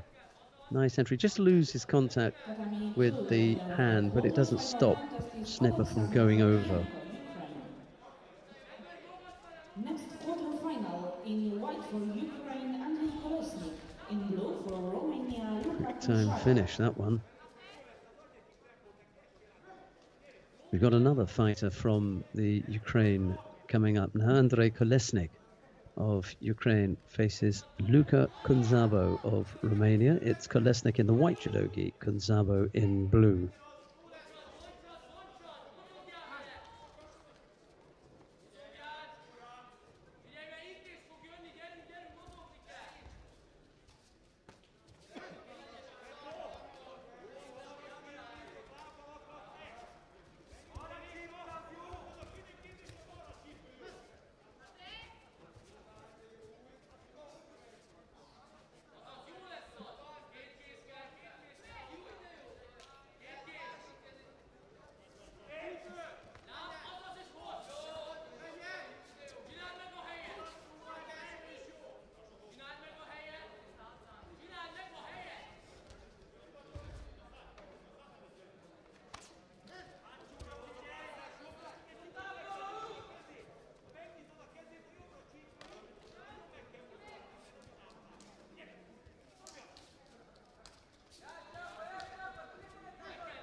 Just the single Shido against Kolesnik.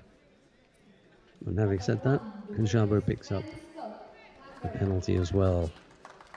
Next contest. In white for Liechtenstein, Rafael Schweininger.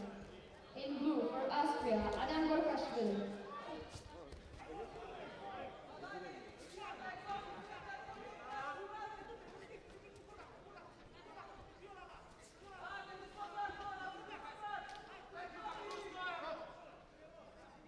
Kunzabo can finish off here.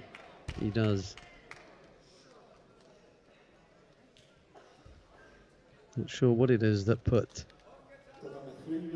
his man down there. Kolesnik seemed to just collapse to the tatami all of a sudden.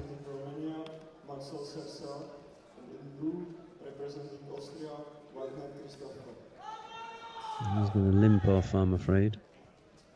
Some problem with the left leg.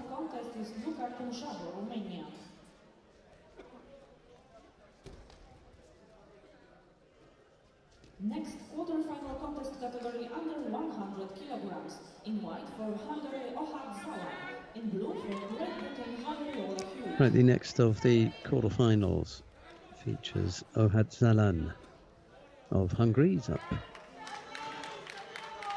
against Harry Lovell-Hewitt of Great Britain. It will be Ohad in the white judogi, Lovell-Hewitt in blue.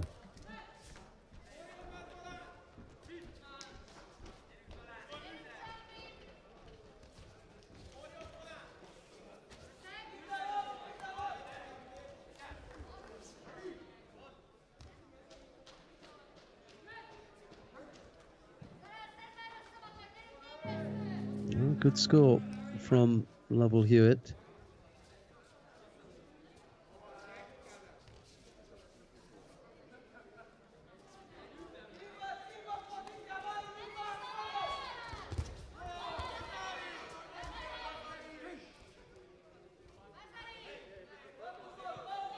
Got to avoid giving up a score himself now.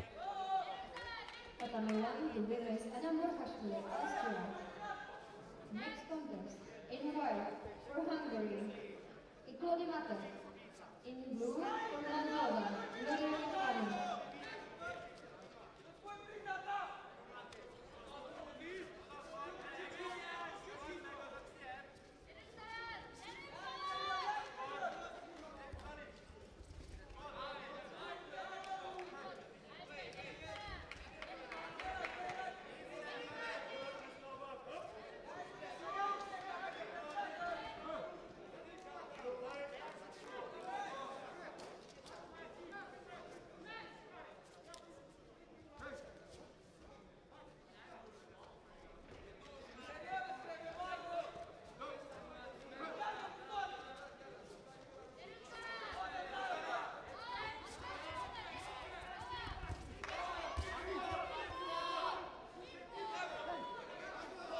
Nice comeback from Ohat Zalan there.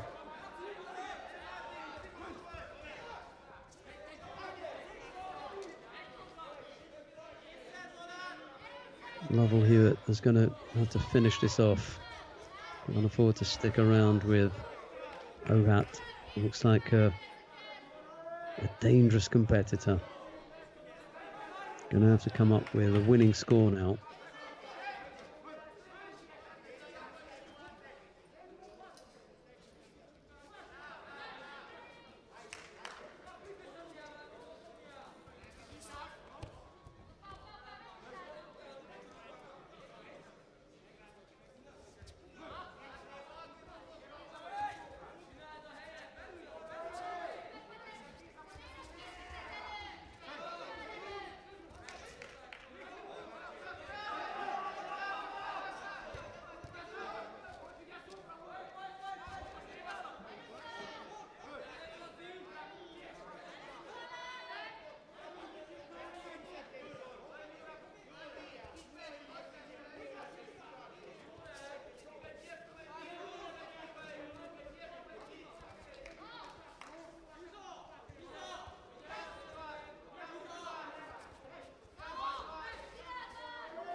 It was a tired looking effort there.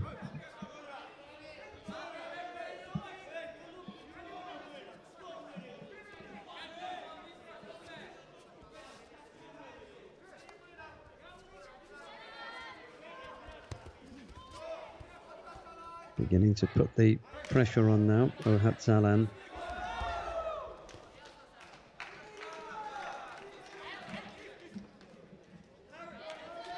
Lovell Hewitt's going to have to come up with an answer now.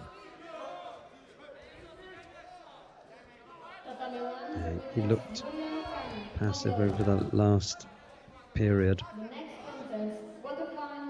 That was close, could have gone either way, that one. Neither fighter able to turn his opponent one way or the other.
Well, both fighters have managed to come up with a score.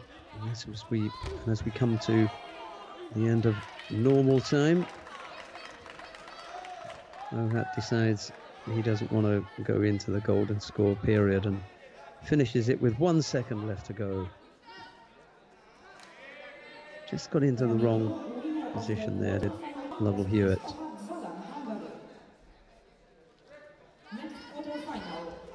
Ohat Salam managing to execute that uranagi there to come up with a second score.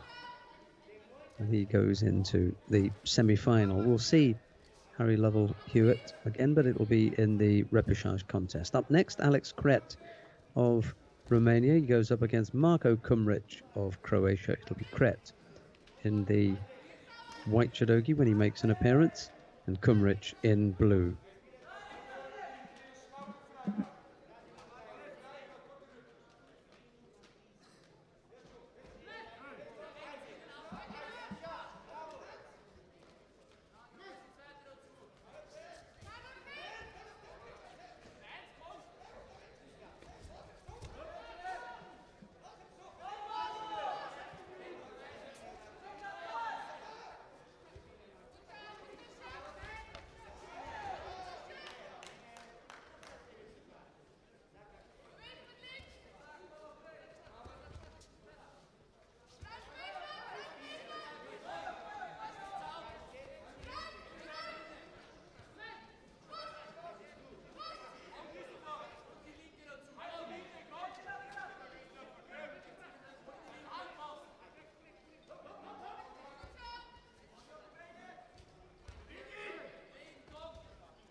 Yeah, did he put both hands down behind? I think he did, didn't he?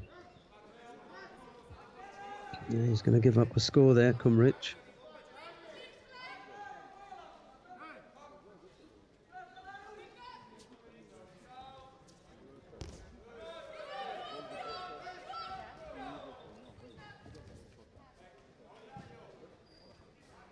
Sorry, Kret is going to give up the score. I beg your pardon. Just looking at that the wrong way round.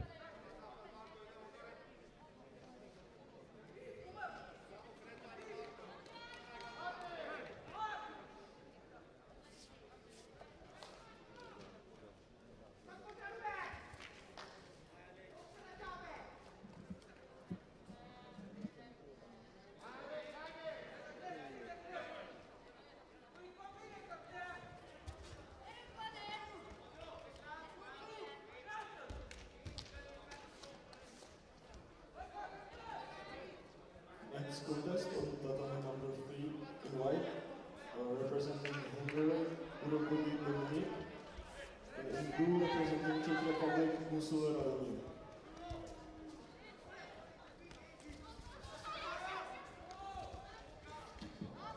Tatami the contest in white, Alice Maníčko a Česká republika. In blue, for Hungary, Mešar Stanek.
contest, category under 100 kilograms. In white for Ukraine, Danilo Futsal.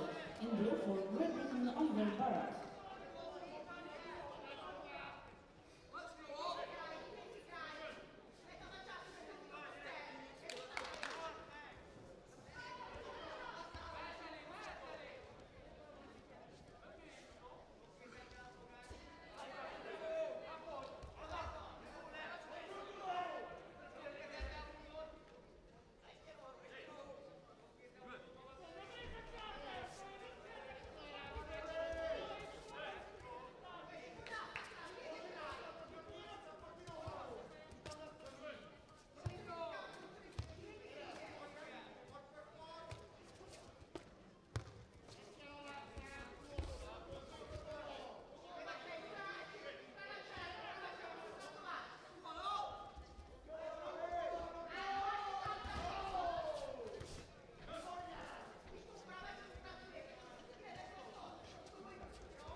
Next contest on category 2, our final contest. In white for Poland, Alexei Misenko. In blue for Ukraine, Yevhen Vehera.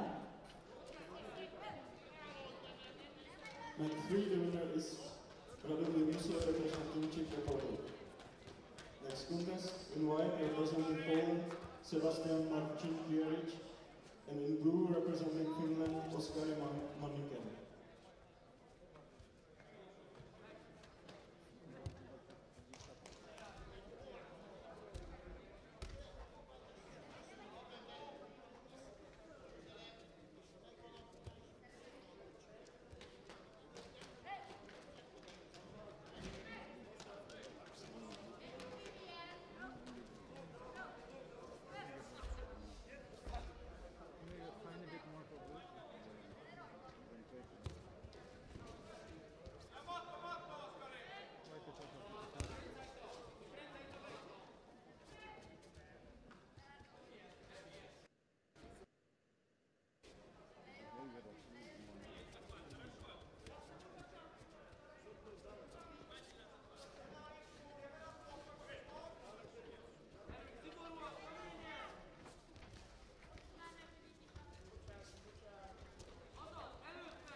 Next on tatami 2 quarter-final contest category under 70 kilograms. In white for Romania, Serafina Moscaru. In blue for Croatia, Lara Cvietko.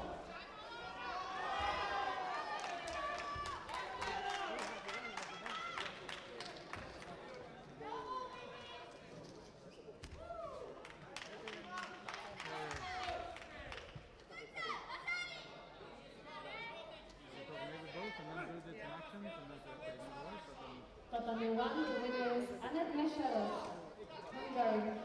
Next contest, in white for Great Britain, Shelley Ludford. In blue for Netherlands, Yael van Henst.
Tatami 3, the winner is Oskar Makinen representing Finland.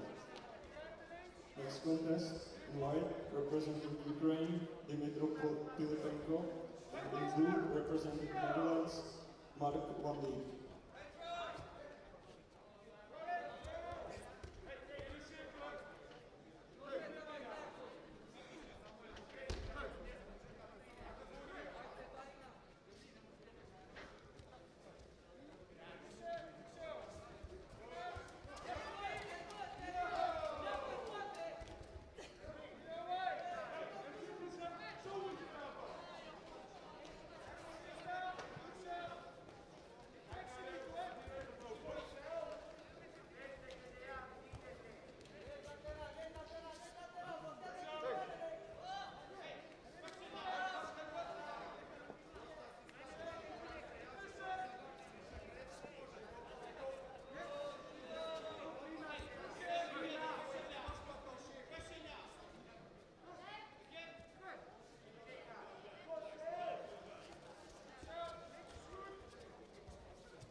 Next contest, in white, representing Slovakia, Filip Stancel. And in blue, representing Netherlands, Levi Karamat Ali.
Tatami 2, the winner is Lara Cvietko, Croatia. Next quarterfinal contest. In white for Poland, Eliza Wróblewska. In blue for Ukraine, Elizaveta Litvinenko.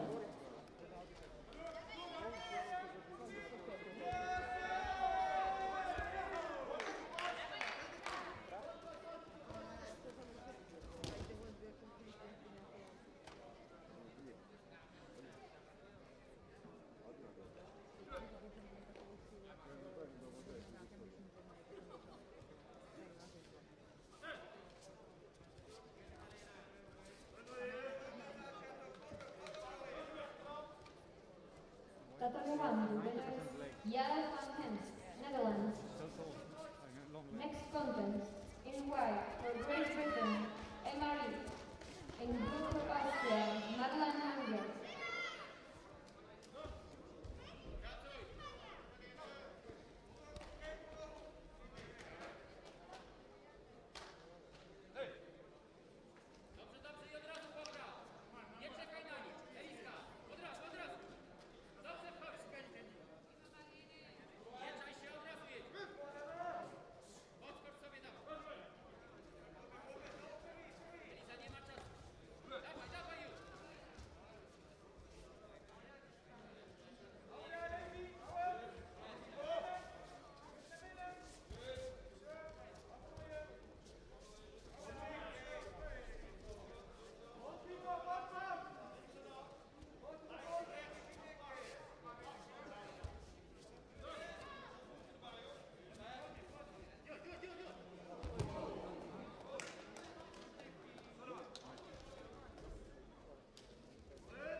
Tatami 2, the winner of the quarterfinal contest is Elizaveta Litvinenko, Ukraine.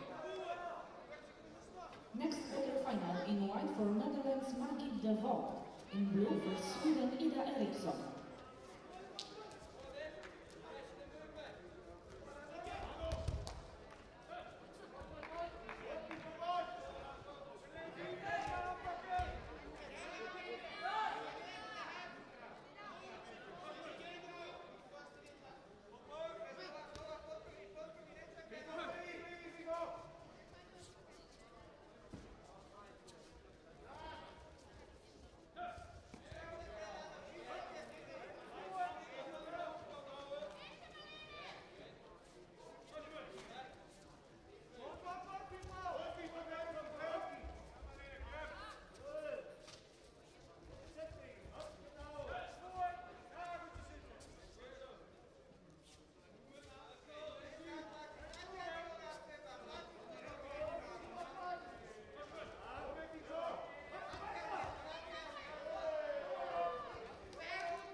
Next contest in white representing Czech Republic, Adam Kopecký, and in blue representing Poland, Pavel Přímal.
Tatami 1, the winner is Manuel Hunger, Austria.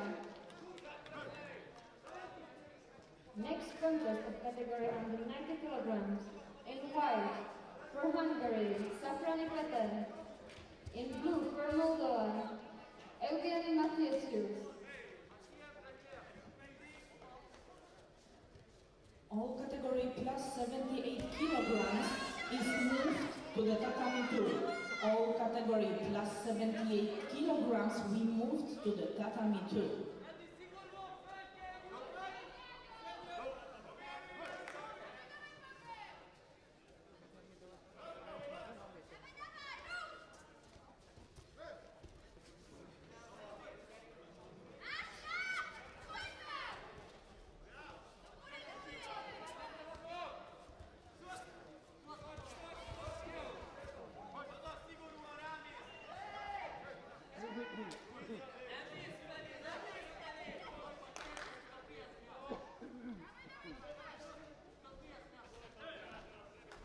Tatami 2, the winner is Margit de Vogt, Netherlands. Next contest in white for Netherlands, Donia Vos. In blue for Ukraine, Natalia Hestiakova.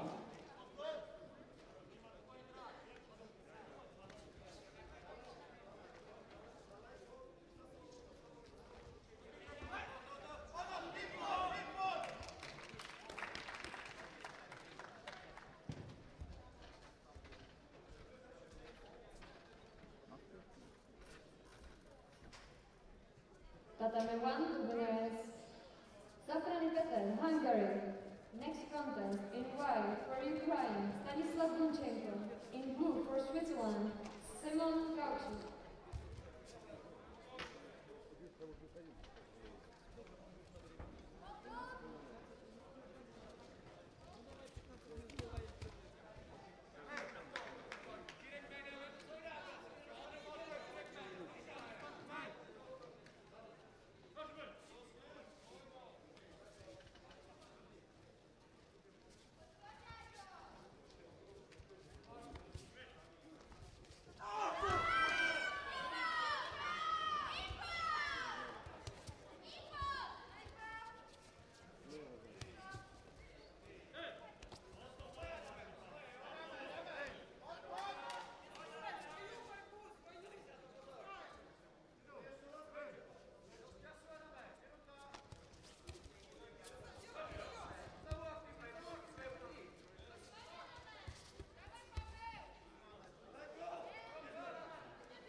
tatami 3, the winner is Adam Kopecký representing Czech Republic.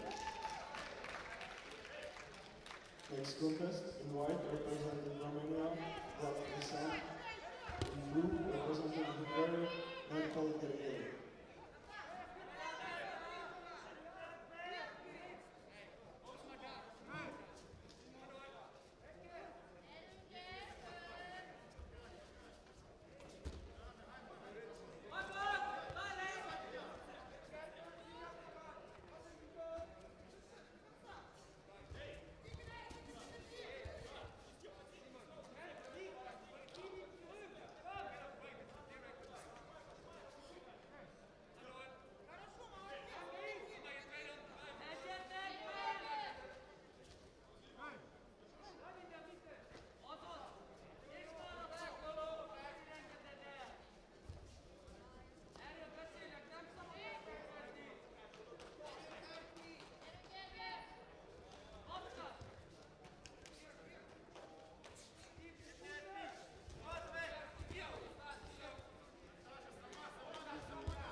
Tatami 3, the winner is Michael Gergely representing Hungary. Next contest, in white representing Poland, Pavel Kravdika. In blue representing Moldova, Roman Davidenko.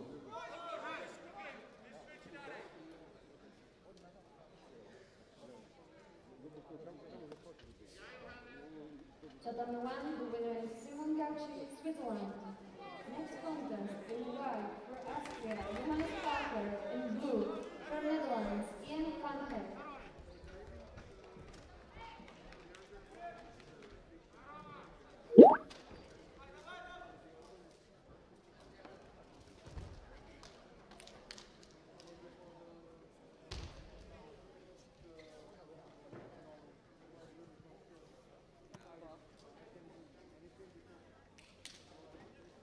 Tatami 2, winner is in white Donia Vos, Netherlands. Next fight on Tatami 2, category plus Right, we come now 100 to the kilograms. repechage contests in the plus 100 kilo category. Kamil Grabowski of Poland goes up against Messier Krajtoru of Romania. Grabowski in the white judogi, Krajtoru in blue.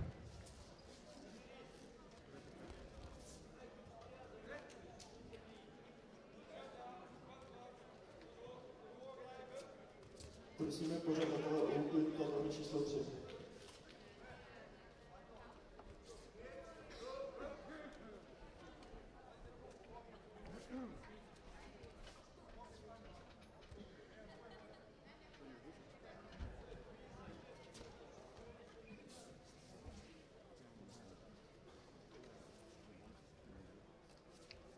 Both of these fighters lost in the quarter-final stage.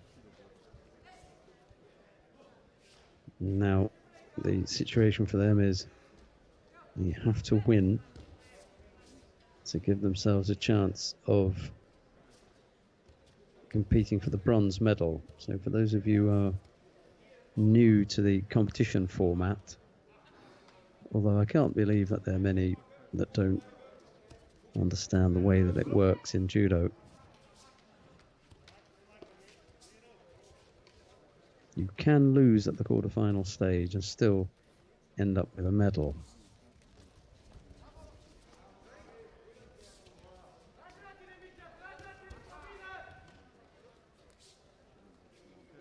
Lose in the quarterfinal and you, in the repechage, lose in the semi-final, and you go straight into the bronze medal contest. Both fighters pick up their second penalties.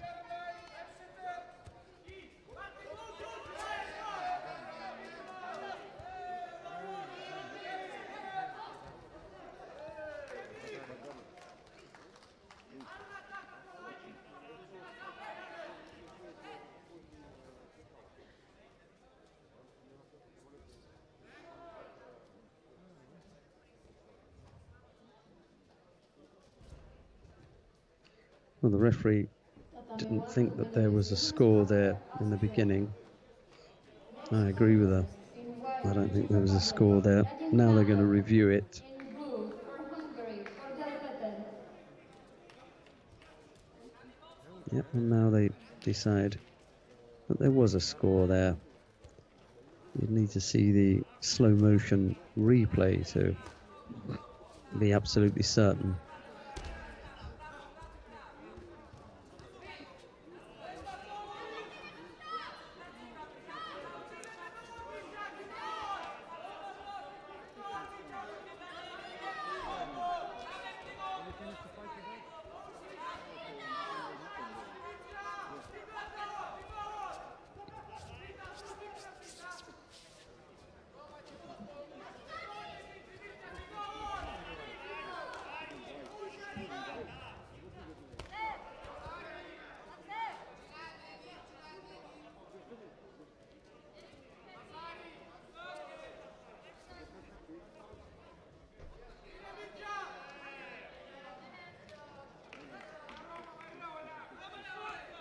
Now Grabowski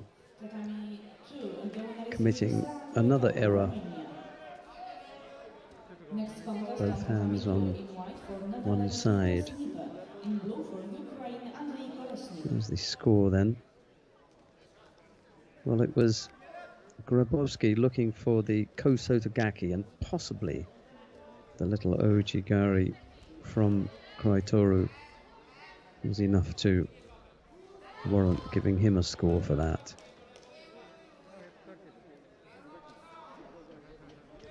Right, up next, Jelle Snipper should be facing Andrei Kolesnik.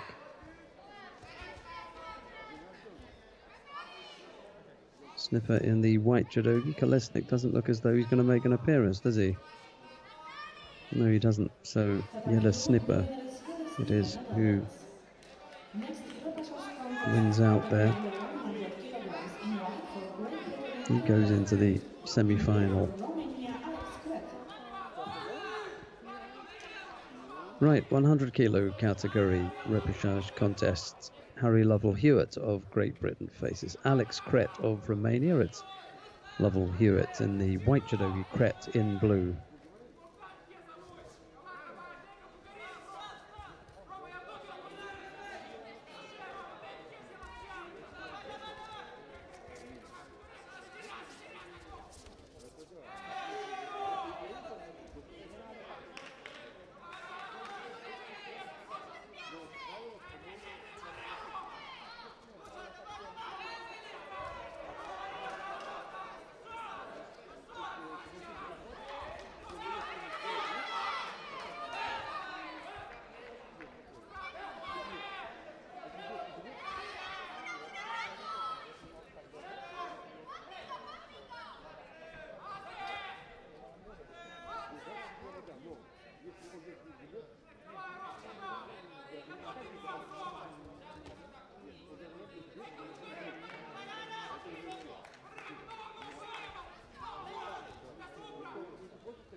Next contest, third round of the category under 88 kilograms in white, representing Czech Republic, Jaromír Musil. In blue, representing Poland, Kirill Veselovsky.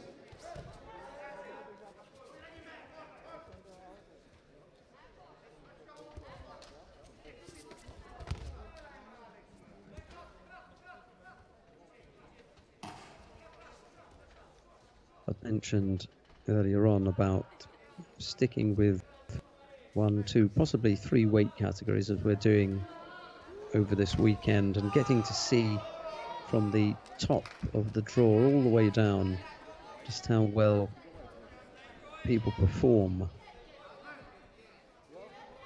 Sometimes we just jump around from one tatami to another, picking on particular players and not really following a weight category. Yeah, sometimes that works okay. Got a lot of stars in attendance. You don't want to miss out on a particular player competing.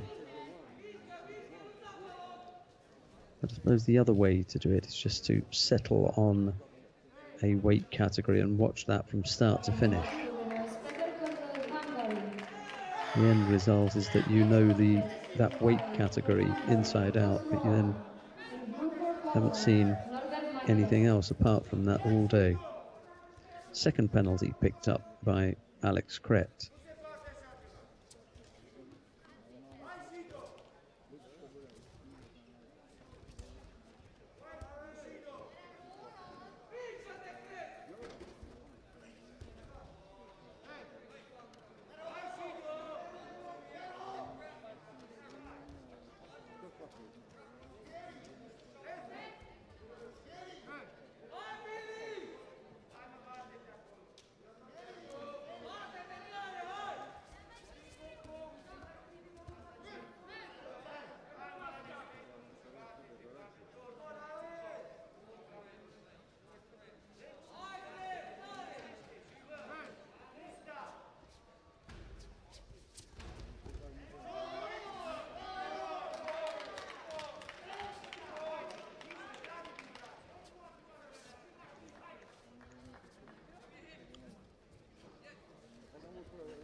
Tatami 1 together with Goswala, Hungary.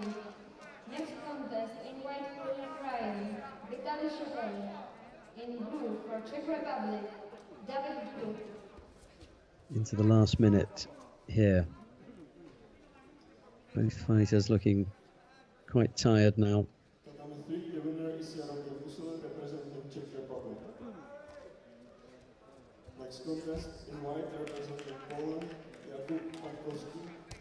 In blue, representing Great Britain, Lachlan Moorhead.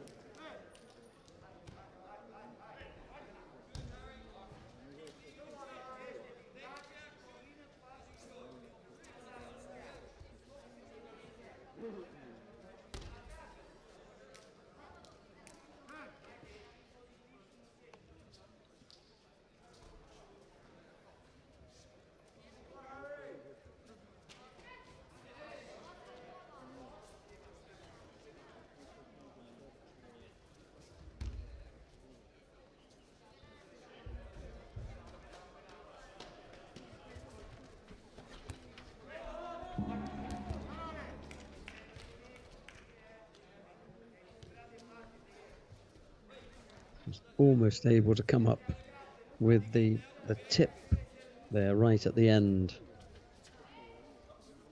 close to coming up with a score.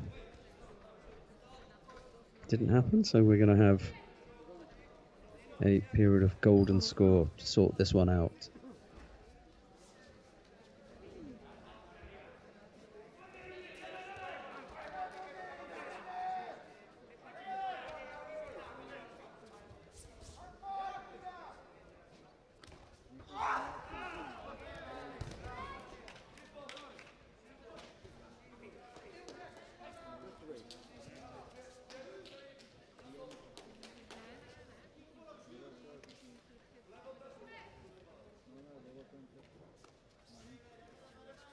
Well, as is so often the case, once the golden score period gets underway, all of a sudden they find the ability to come up with a score, and unfortunately for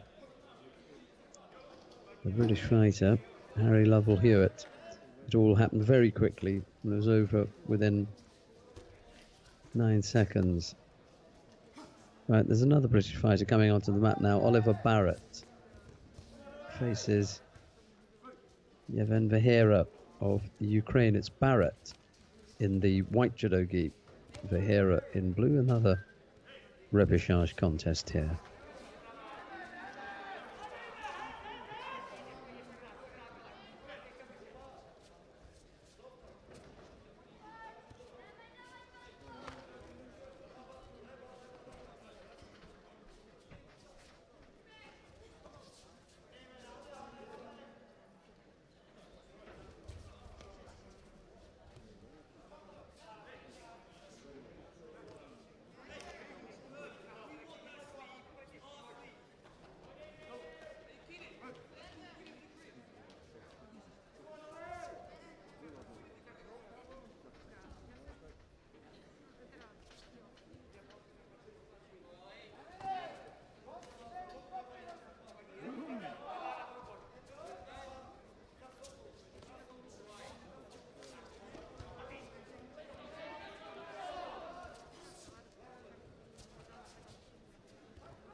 Single Shido picked up by Barrett.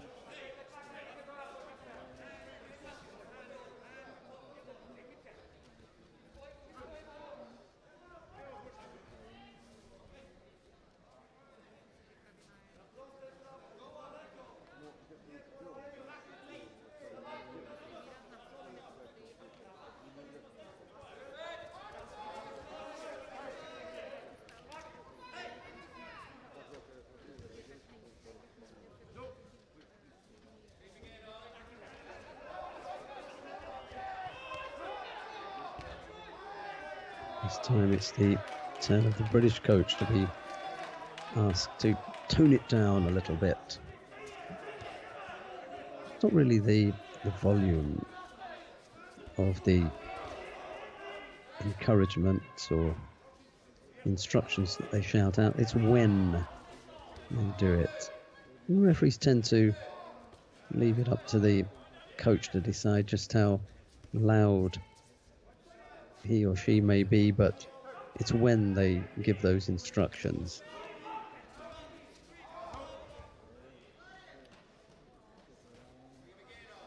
Just against the rules and definitely against the spirit of judo to be barking out instructions from the coach's chair whilst the contest is underway.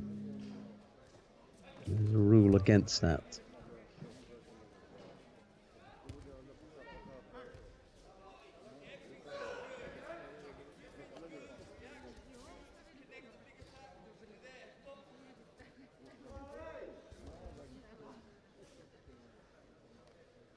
Tatami 1, the winner is Ukraine. Next contest, in white for Poland, Tomasz Czechania. In blue for Hungary, Todd Ferenc.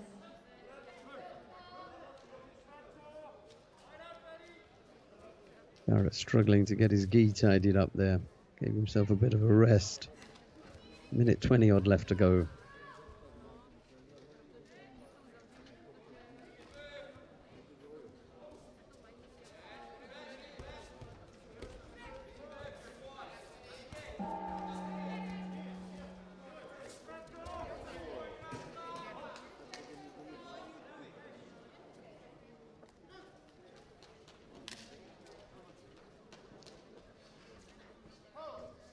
Well, Barrett couldn't get off that one. Sorry.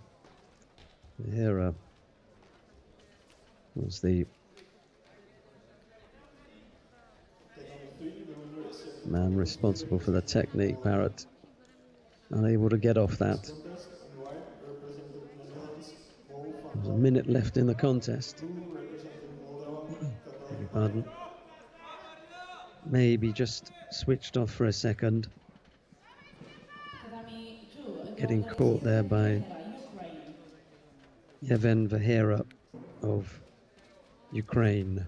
Next contest on tatami 2, repechage contest category under 70 kilograms in white for Romania, Serafima Moscalu. Right, we've got the repechage contests in the under 70 kilo category about to get underway. I didn't see Serafima Moscalu of Romania earlier on. She's up against Eliza Wróblewska of Poland, who we did see. It's Moscalu in the white judogi, Wróblewska in blue.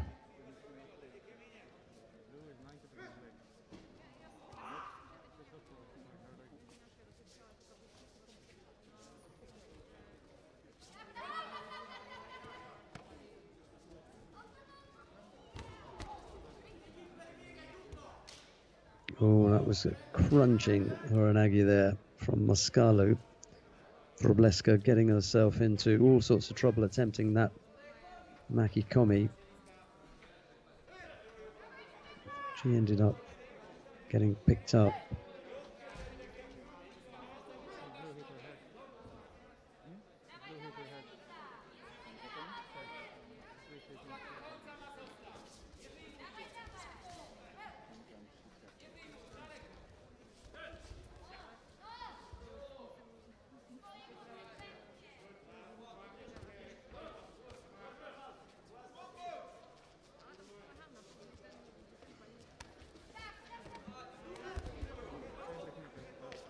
Oh, she's gone over again, got a little bit too close to Moscalu, who was pretty good at the pickups. And a second score.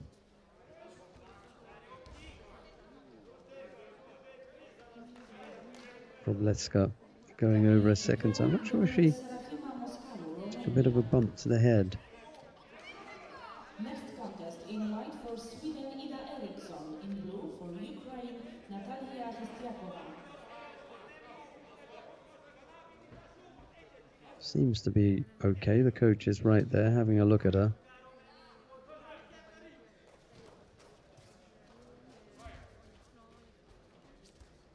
At least they wander off together. We have the proper monitor of his player and see how she's getting on. Right, Ida Eriksson of Sweden is on the mat now. She's up against Natalia Chistiakova of Ukraine. Eriksson in the white judogi, Chistiakova in blue. We saw Chistiakova throwing nicely earlier on, and then she lost in the quarter-final. See how she gets on here against Eriksson.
This pair seems well matched.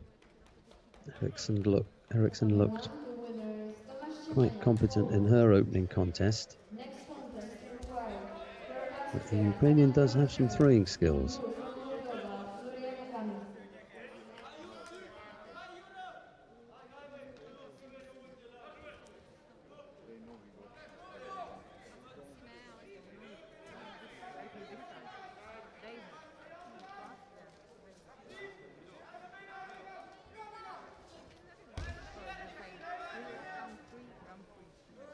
Eriksson it is who picked up that gripping infringement penalty.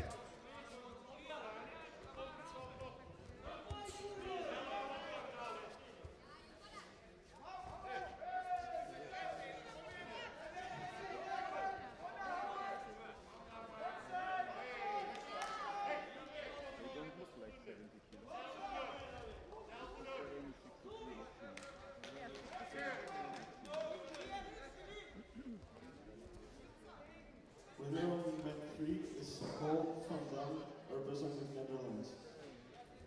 Next contest, in white representing Hungary, Todd Benedict. In blue representing Austria, Andreas Wagner.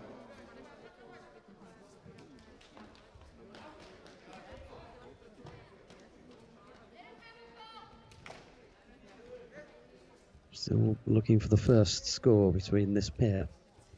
I'd expected a little bit more fireworks from Justiakova, actually, given her throwing skills in the earlier round, but hasn't happened yet. Good defense from Eriksson.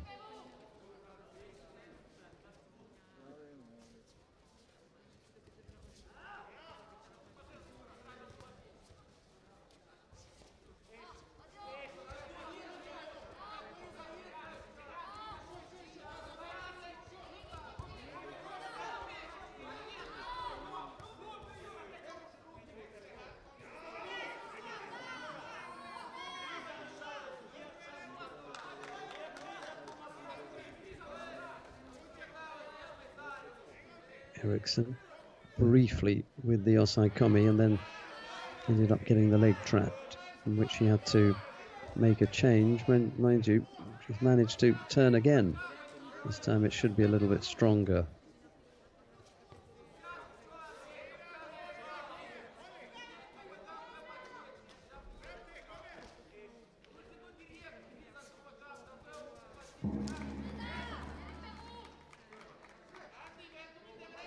Yeah, indeed it was. Katagatami from Ida Eriksson of Sweden. Manages to find time to give Justiakova a hand up as well. Good win for Eriksson. That gives her a chance to compete for the bronze medal.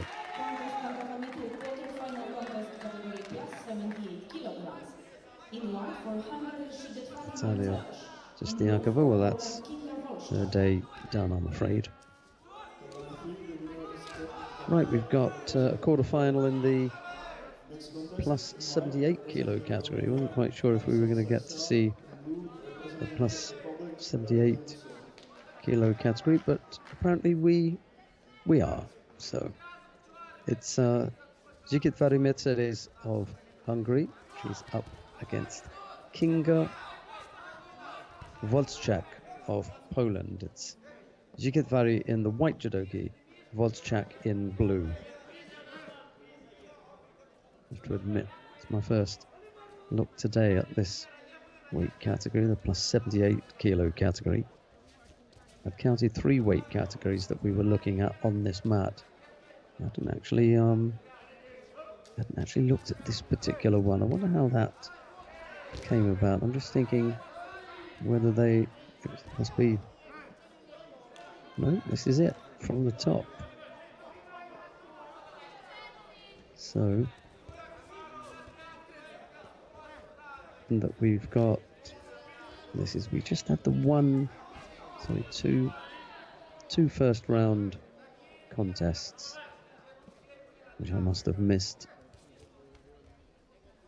Duszka Toka and Katarina Lucia Vukovic Tokar came out the winner there. And then Daria Timon of Poland and Zinka Mocic of Croatia. Timon came out the winner there.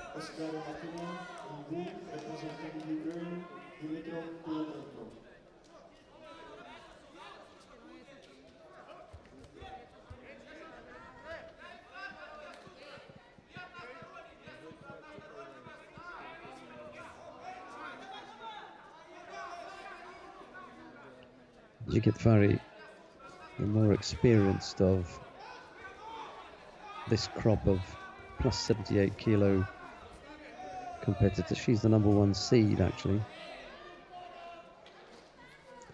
Marit Kamps is the #2 seed, the Dutch fighter, and then that's it as far as who we've seen before.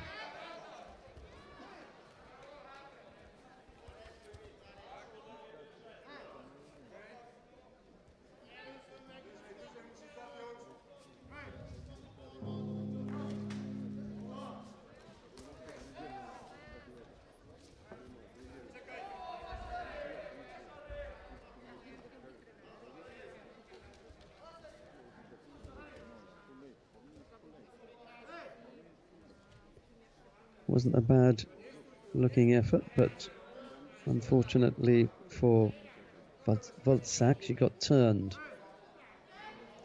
So Jigitvari leads here by Wazari with a little over 2 minutes left to go.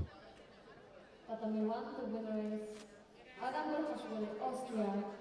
Next contest of category under 78 kilograms in white for Australia, Olena Isenko. In blue for Czech Republic, Alice Matichko.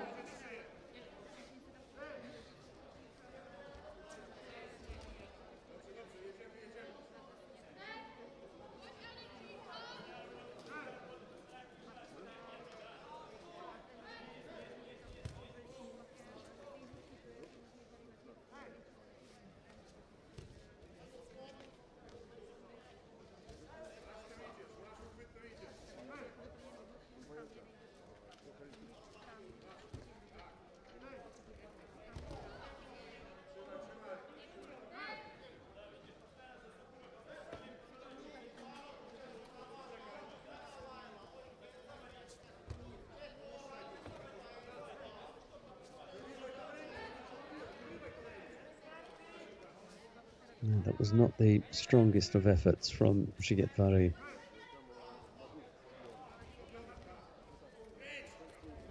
What about the left-sided Makikomi? Now it's Voltsak who attacks left-sided. Could get caught here. Jigitvari wants to tidy up the top half first.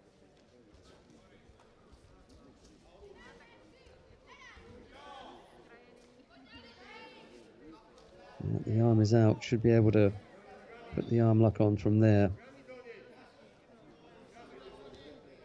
Lost the position now.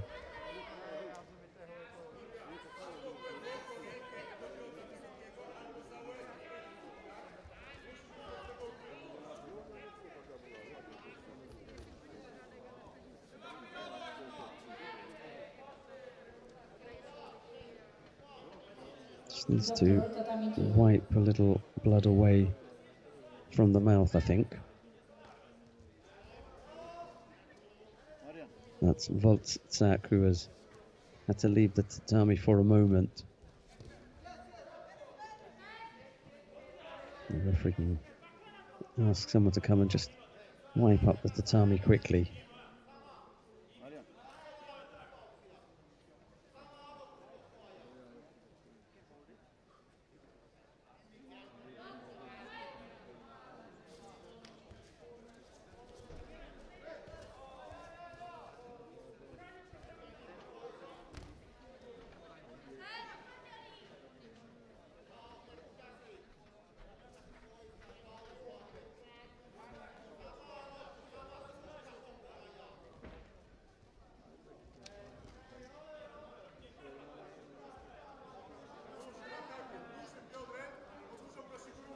So whilst we were waiting for Valtsak to get tidied up, we were able to tidy up the mat at the same time.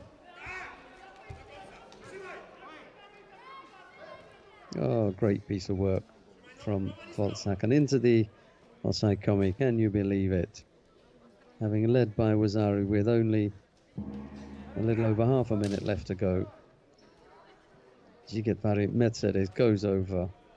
Valtsak comes back with a big maki komi straight into the offside komi. And that, unfortunately for Jigetvari Mercedes,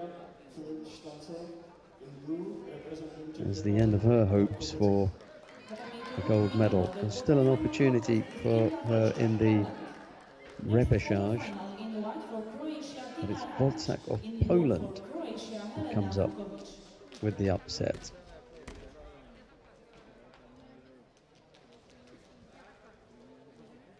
Up next, the next of the quarterfinals in the plus 78 kilo category, Tina Radic of Croatia goes up against teammate Helena Vukovic. It's Radic in the white judogi, Vukovic in blue. How many plus 78 kilo category fighters have Croatians got here today? 2. And they both happen to end up in this pool. Just the 3 then, because we've got Katarina, or we had Katrina Lucia Vukovic down in Pool D. She went out. Zimka Miocic. That's 2, so 4 of them. And then the Helena Vukovic and Tina Radic. 4. Spoilt for choice. The Croatians in the plus 78 kilo weight category. Both fighters pick up a penalty.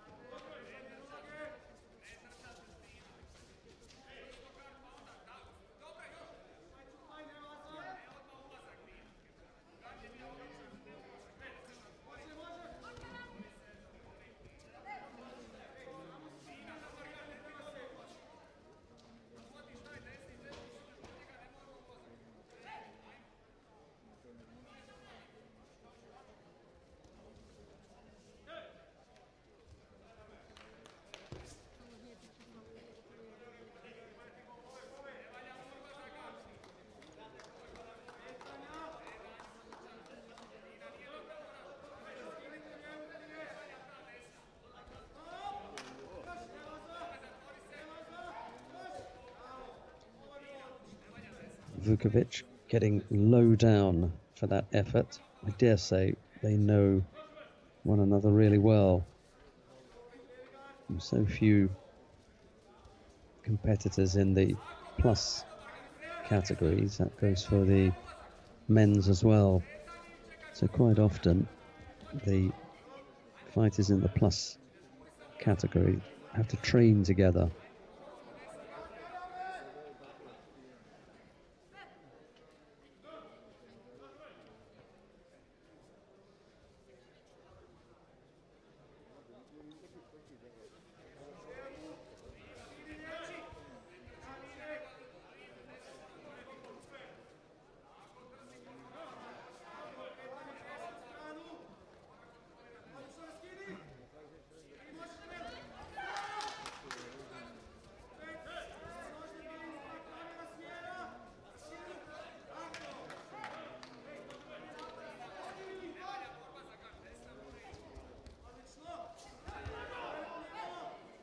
Just struggling here to get a bit of rhythm, either Radic or Vukovic, to be honest.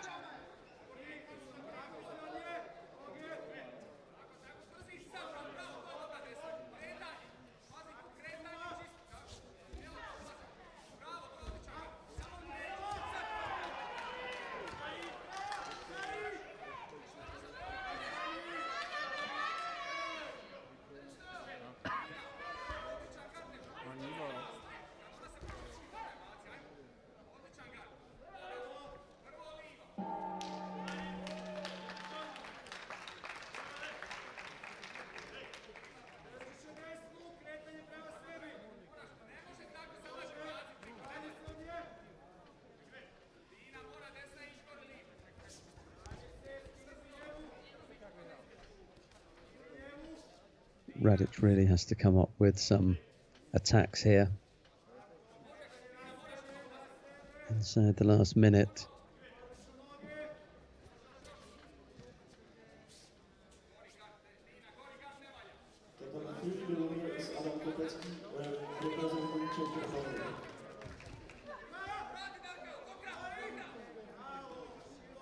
Now we will have quick disinfection break on tatami 3.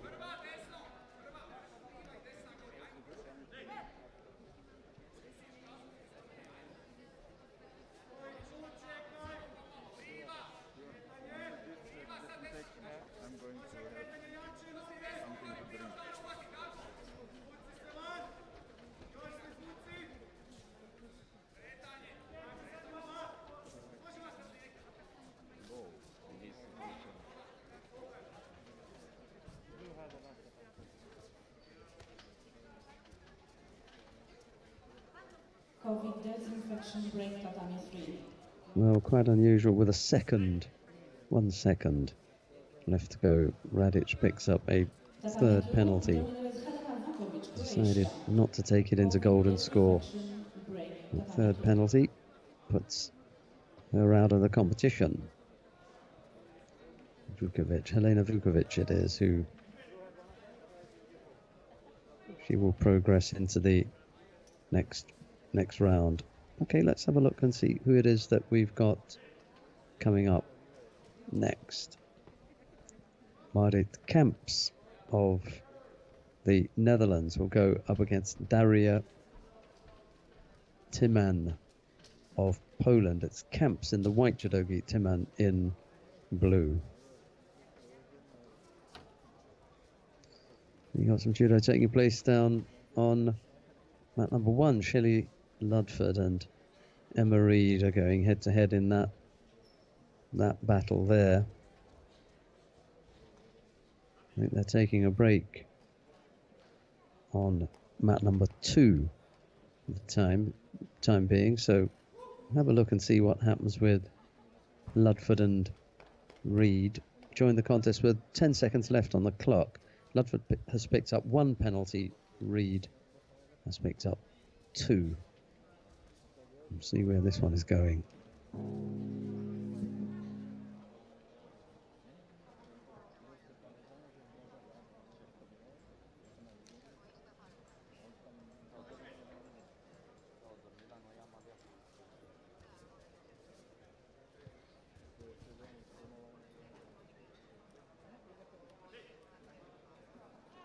The golden score period is underway. This is a repechage contest in the under 78 kilo category.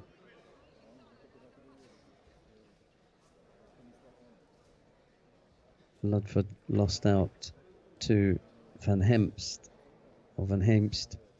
in her quarterfinal. Reed lost out to Marlene Hunger of Austria. That's how they ended up in this repechage contest.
We've had 1 minute of golden score up to this point. If we just trying to urge them to get back to their feet quicker here.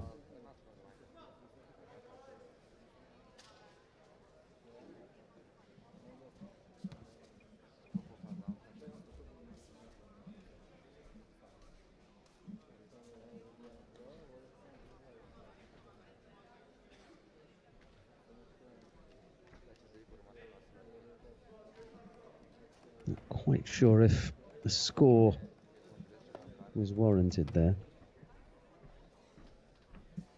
To see whether or not any part of them going to the ground was as a result of one of the athletes having any degree of control. The referee decided no.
Now Ludford picks up a second penalty.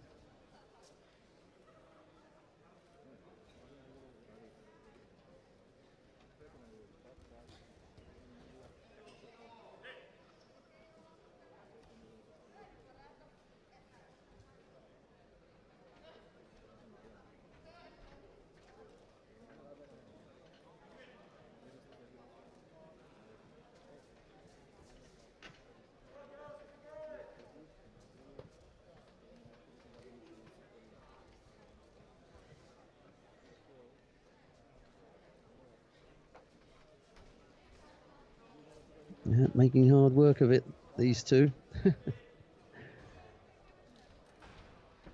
One of these is going to have to compete for the bronze medal. Whosoever it is, he's going to find it hard to recover from this bruising battle.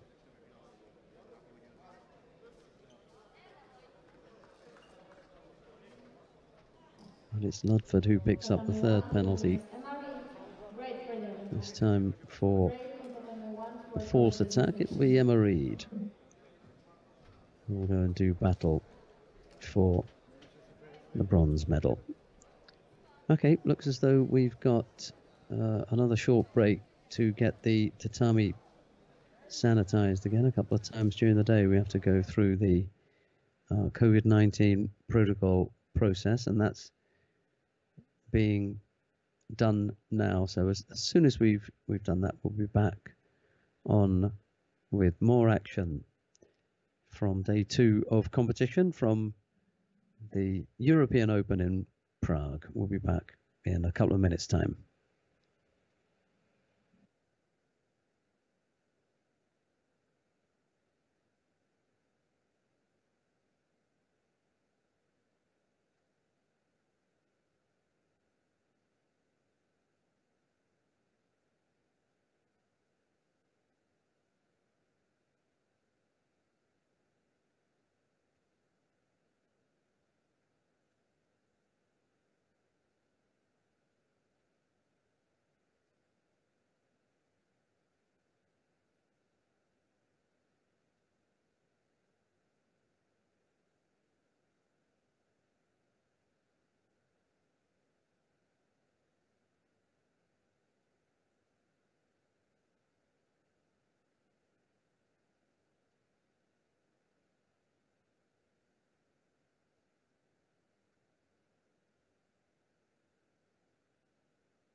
next contest, quarterfinal of category under 90 kilograms in white for Hungary, Safrana Peter. In blue for Switzerland, Simon Gauci. Tatami 2 quarter-final contest category plus 78 kilograms. In white for Netherlands, Marit Kamps. In blue for Poland, Daria Tyman. Tatami 3, third round of the category under 81 kilograms. In white, representing Hungary, Nerpal Barbieri. In blue, representing Poland, Paweł Kurtyka.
Right, we're back underway now. Marit Kamps of the Netherlands is up against Daria Tyman of Poland. This is in the quarterfinal of the plus 78 kilo category. Taking a short break there. Nice right-sided effort from Kamps, and now she can secure the Osaikomi. Might just be a little bit far over. No, good position now.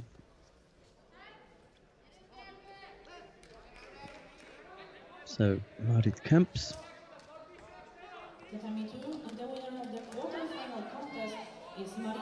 comes up with a win there over Daria Tyman or Tyman of Poland.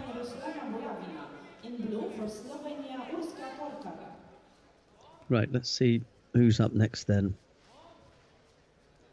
Next quarterfinal in the plus 78 kilo category. Ruslana Bulavina of Ukraine is up against Ushka Torka of Slovenia. Bulavina in the white judogi, Torka in blue.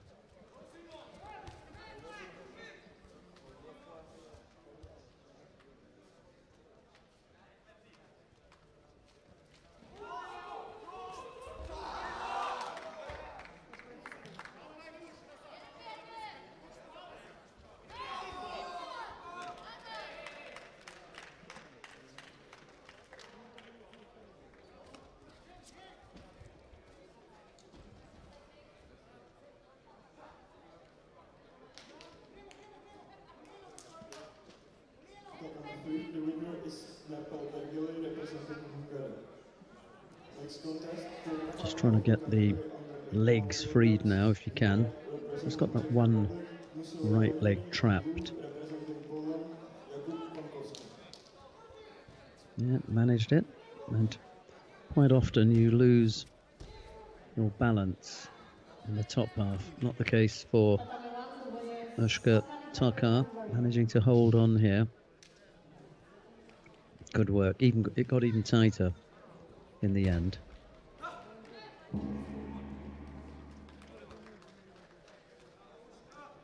That was some good work from Ushka Torka,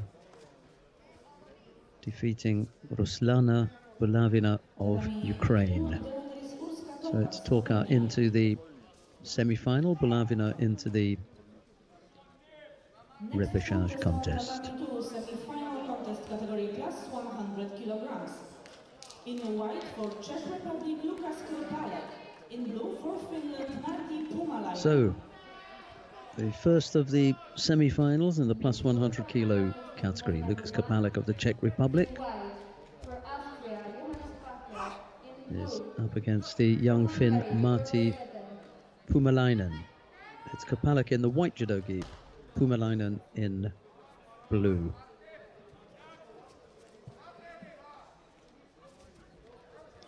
We saw little fighter,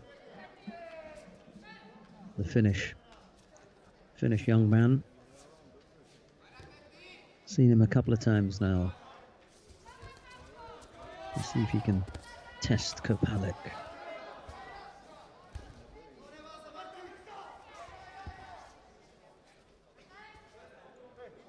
Doubt whether he'll test him on the ground. He was a specialist, usually have excellent defensive skills themselves. There's a good reason for that.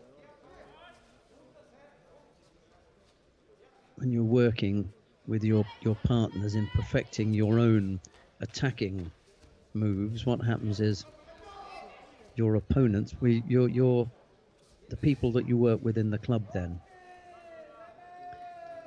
I suppose your training partners come up with different ways of defending against your attacks. And you quite often share the workload. So that is to say, well, you attack me 2 or 3 times and then I'll attack you. So it isn't all one-way traffic. Quite often one of the players in the club is exceptionally good. They're on the international circuit, and the other players in the club, well, they're, you know, local people in local competitions, but they've still got their goals and things that they want to achieve, so they have to practice as well. And it's a good way of sharing the workload.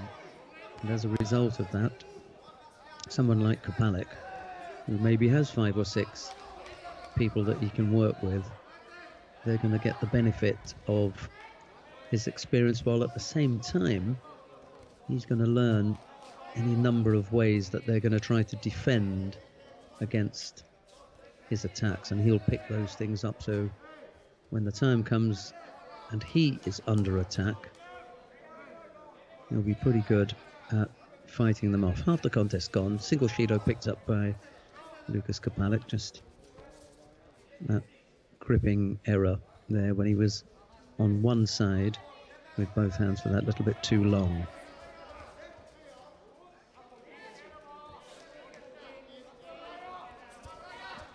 Puumalainen needs to just get that little bit more active. Put Kapalek under a little bit more pressure than he has up to this point.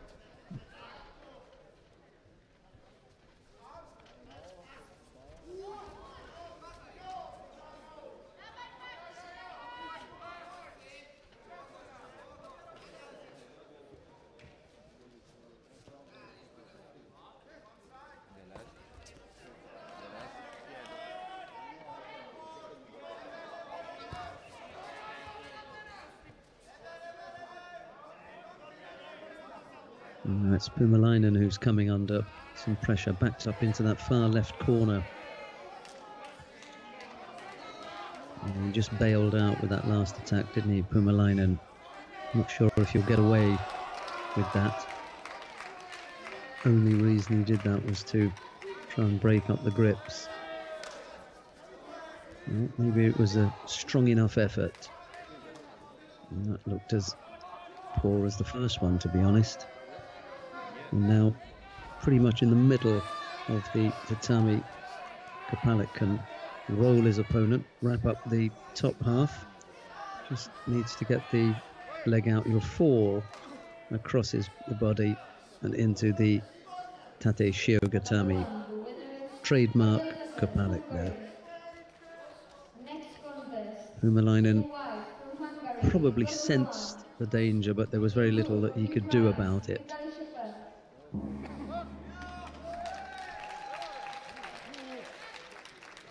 So along with the first round contest, the quarterfinal and this contest, Krpálek has had, first of all, most importantly, some time in the middle. And the next thing that he'll have had is a way of just gauging how ready he is for high-level competition.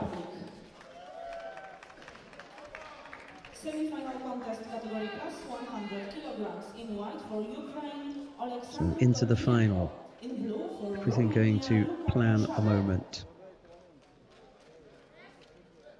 Gordienko, for me, is favourite for the upcoming contest. He's the one most likely to face Krpálek in the final. Alexander Gordienko of the Ukraine. His opponent, however, is Luka Kunjabo of Romania. And I think Kunjabo had some nice throwing skills earlier on, mind you. Gordienko threw twice with Uchimata earlier on. Absolutely beautiful.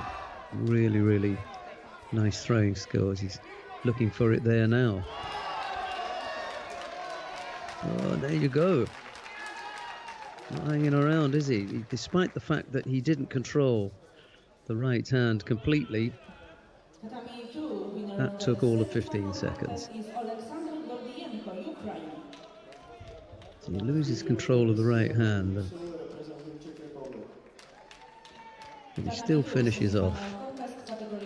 And it is Gordienko who will face Lukas Krpálek in the final of the plus 100 kilo category, but that will be the contest that closes out today's proceedings, this weekend's competition, with the last contest. And what a way for the Czechs to finish off if Krpálek could win the tournament.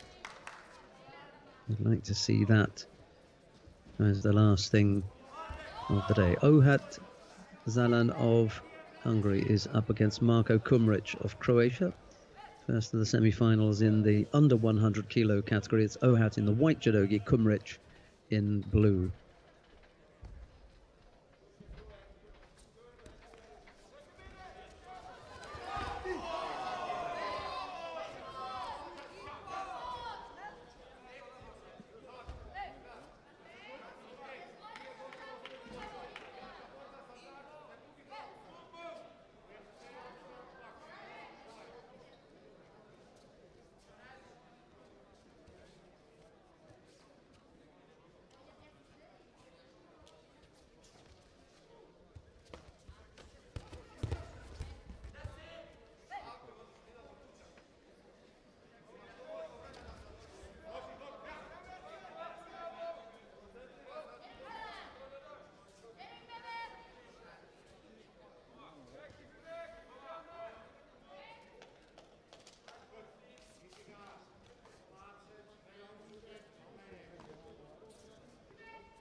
Huge Ojigari there.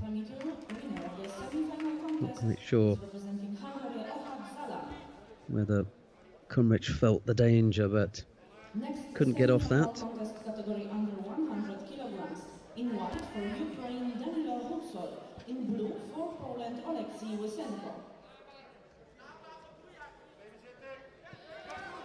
It's Ohad Zalan who makes his way into the final. He'll face the winner of the upcoming contest between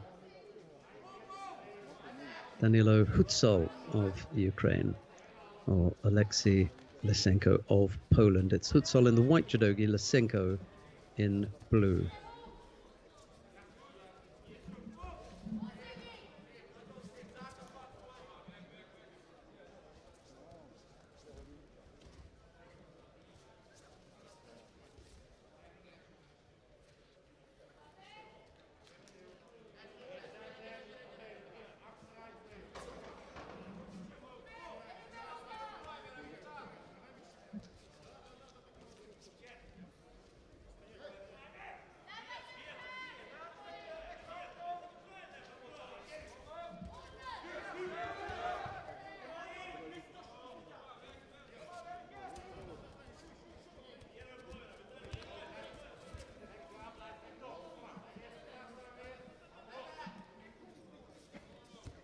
It's quite often the case that some of the heavier weights some of the heavier weight categories will end sooner. There are a higher degree of ippons involved in those heavier weight categories, so it's possible that we will wrap things up earlier than the planned time or the scheduled time. We shall see.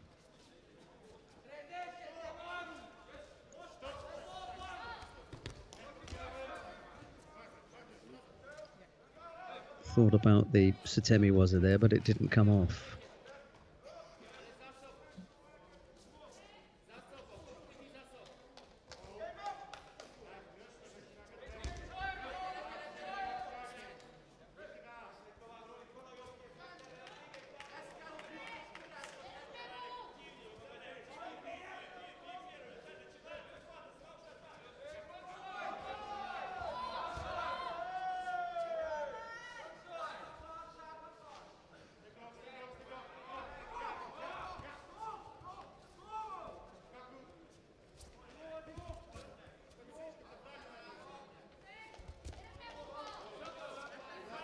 Single Shido picked up by Lysenko into the second half of the contest here. A little foot tap from the Polish fighter, just trying to set things up.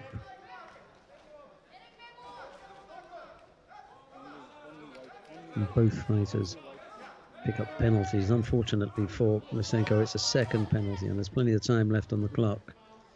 It always brings added pressure to the situation.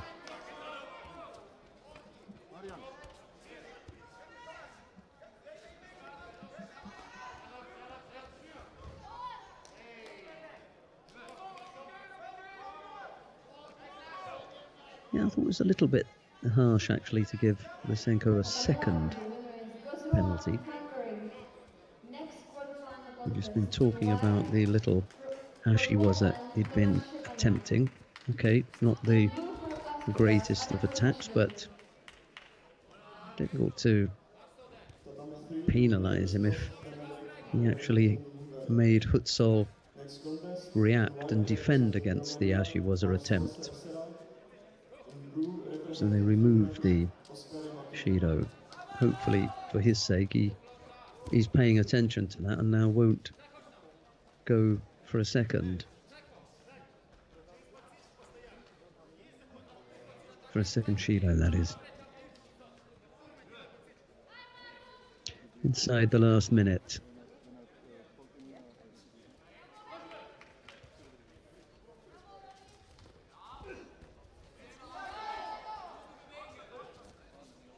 Oh, did Lysenko have anything to do with that? I don't think he did.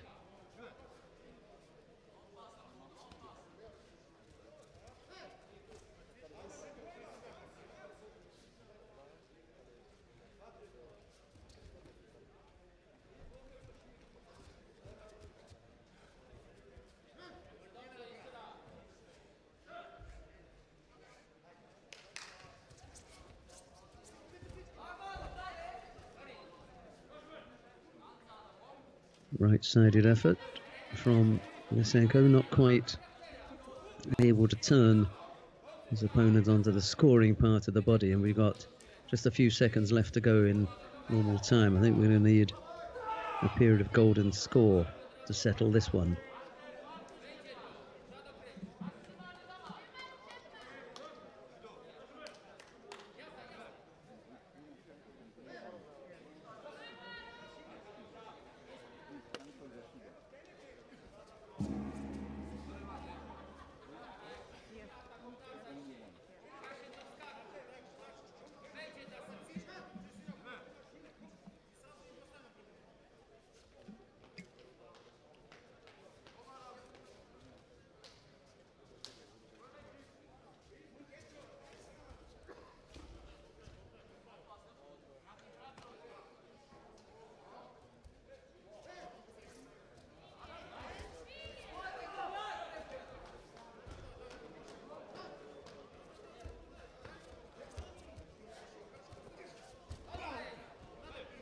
And that's Hutsol's turn to work away at the feet.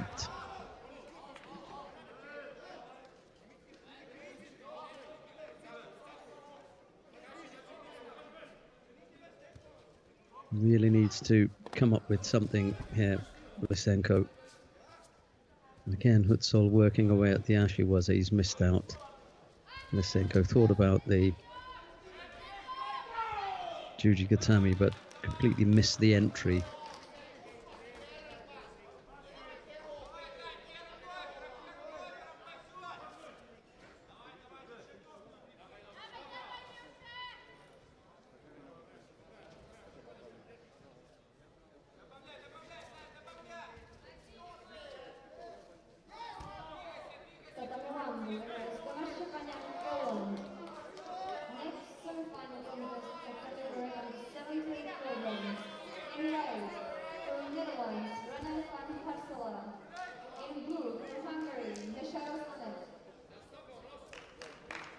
Just the degree of bravery needed from either of these two fighters. Got to go for it here.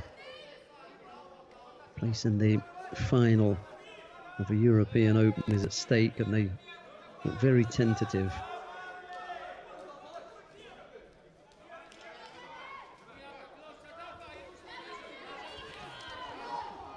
Well, it's brought us to the edge of our seats, that last action. Both fighters picking up penalties for passivity.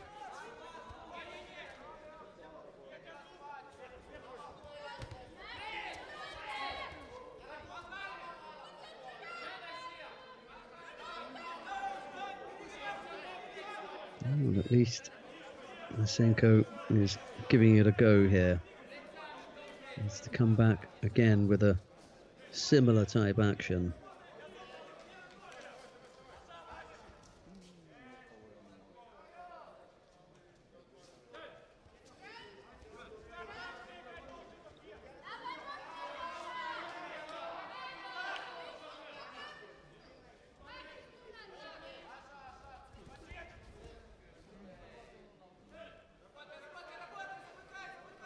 But it's Hutsol has a go with the Yoko Sotemi waza.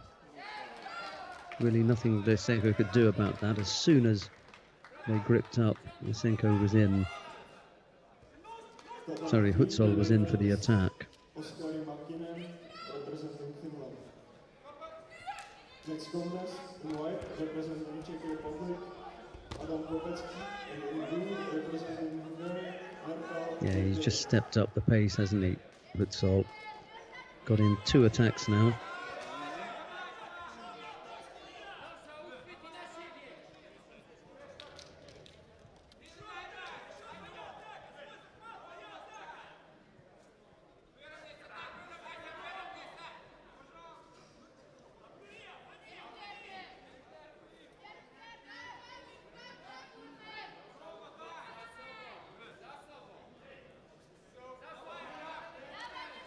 This is it now. Hutsol could be really clever, put in a really big attack here. Yeah, that was exactly what was needed.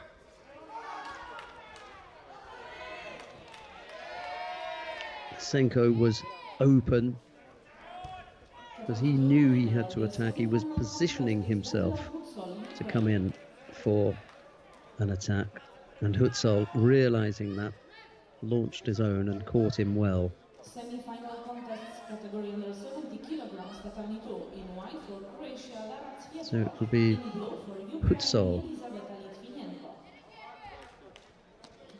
in the final of the under 100 kilo category. I think he's going to face Ohad Zalan, if I'm not mistaken.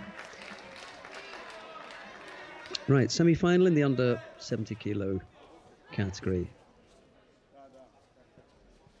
Lara Cvietko of Croatia faces Elisaveta Litvinenko of Ukraine. It's Cvietko in the white judogi, Litvinenko in blue. Just a few contests left, probably another half an hour or so before we take a short break before the final block.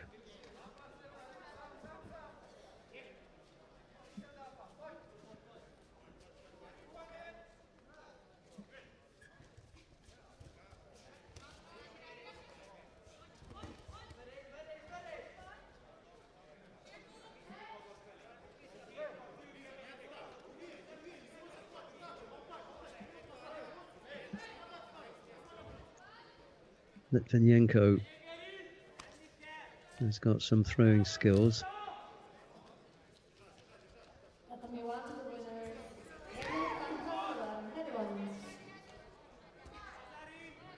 And we've just seen an example of them there. So Jetko's got some work to do to come back from being Wazari down now. Plenty of time on the clock, well over 2.5 minutes.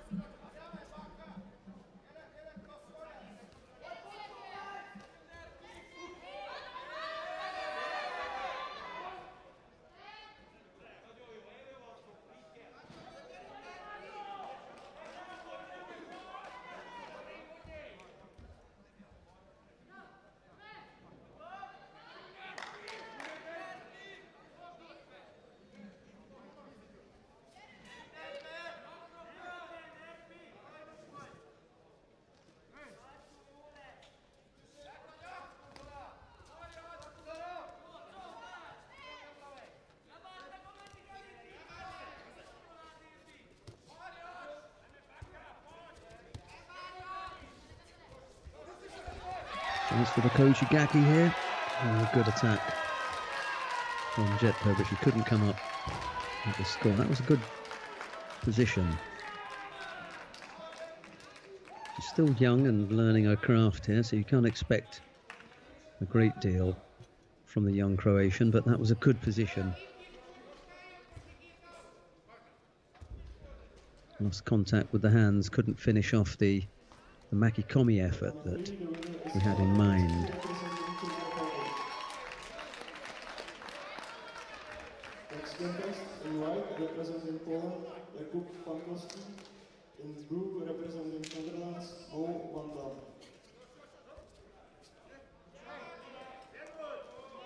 Well, she's busy enough, albeit a little bit rushed with that last technique. Ukrainian coach was slightly unhappy about his fighter having picked up a penalty, but passivity penalties or wazaris don't cancel out the possibility of your fighter picking up a passivity penalty.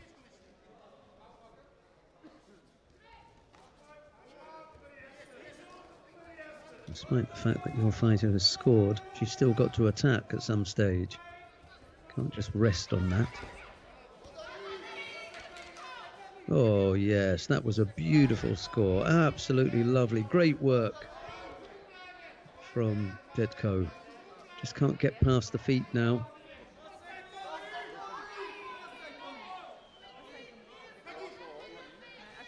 Yeah, Osaikomi as well.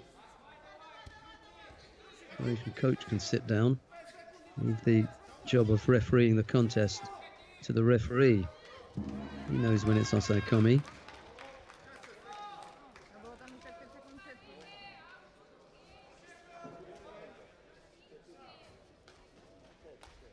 This is great, the change of direction here. Litvinenko is expecting to go over the left hip. She's fighting against that in one direction. And then there's a great turn there for the Yoko Satemiwaza from Lara Jetko of Croatia. That was a terrific piece of work from a young and up-and-coming fighter. Excellent execution there. All went well for her. Right, we've got a second semi-final coming up now. Margit de Vergt of the Netherlands faces teammate Tonja Vos. It's de Vergt in the white judogi, Vos in blue.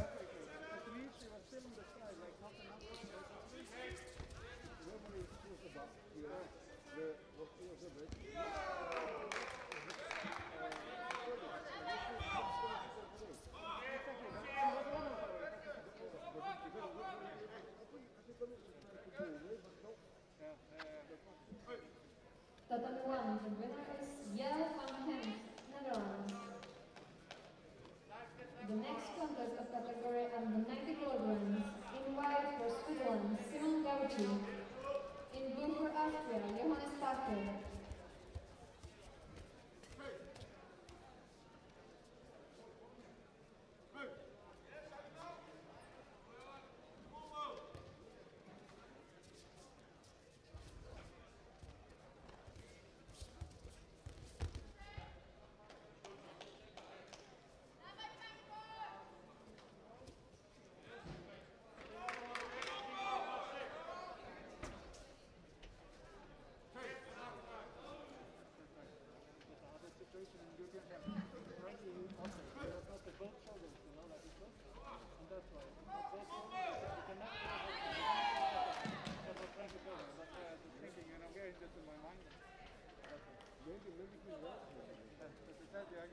give it when both shoulders are in, and then they can move. And not to give it when one shoulder is in. So that's what the back of my head. 5 minutes break on tatami 3. I think the referee had already called mate before that action, and whether or not Zavos landed on the scoring part of the body is immaterial now. Prosím pořadatele o úpravu řídící číslo 3. Coach of Switzerland, please came to the main speaker table.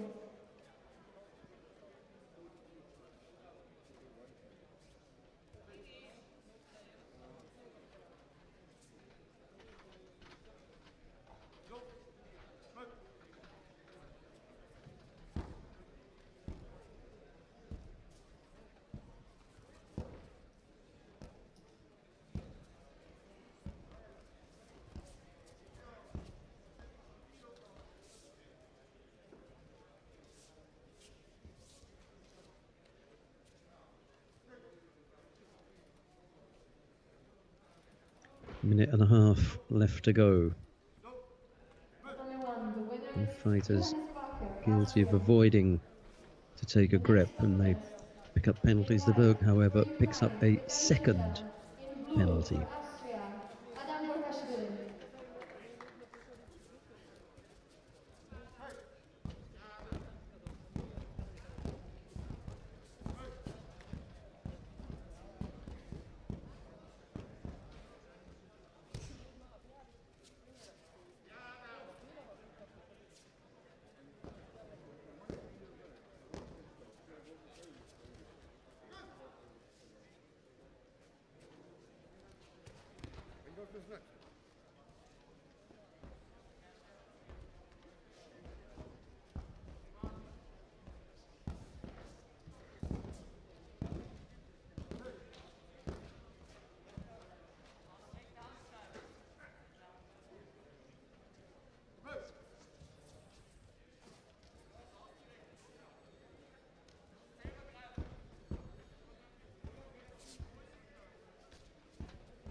Berg with a neat little piece of ash was there, but Voss on the way down able to make sure she landed on her front so she didn't give up the score.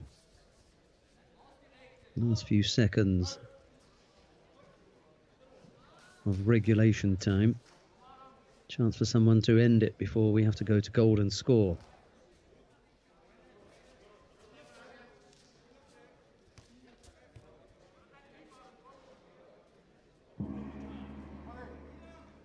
Nope, couldn't happen, so we are going to have a period of golden score.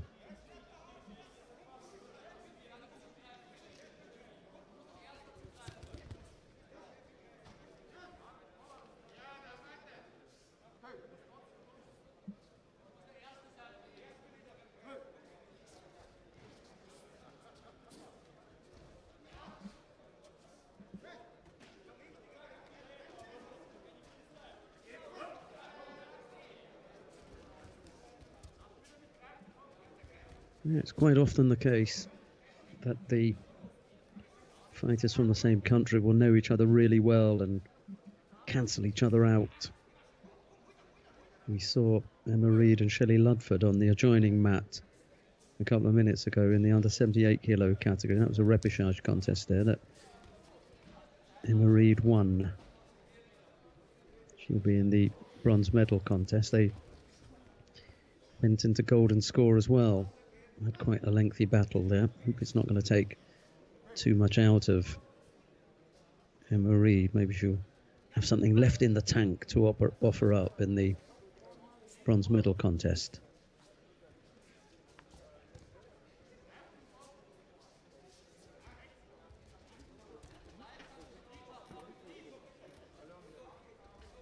A little bit too far away with that left Uchimata effort, Donna Voss. Oh, there you go. Have another stab at it. Didn't work the first time, give it another go. Just caught the leg there for more like an ashiguruma. Not quite what she intended, but the result is exactly what she would have wanted, which was a score, and puts herself into the final of the under 70 kilo category. Right, we've got a repechage contest in the plus 78 kilo category coming up next. Zsighetvári Mercedes of Hungary faces Tina Radic of Croatia.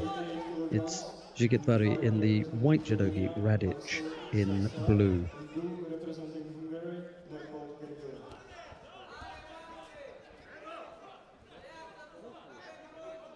Gergely. Nice makikomi effort from Zsighetvári. Doesn't come up with a score, however. Radic is going to have to watch that. I mentioned earlier on that there were quite a few Croatians in the plus 78 kilo category. 4 of them in total. Up until this point, I'd only ever seen one. There's always Sotalo, isn't it? The Croatian in the plus 78 kilo category. And now the referee does signal Wazari. It's always really confusing for those people who are not or haven't paid full attention. They just wonder, well, what was that for then? Why did that happen all of a sudden?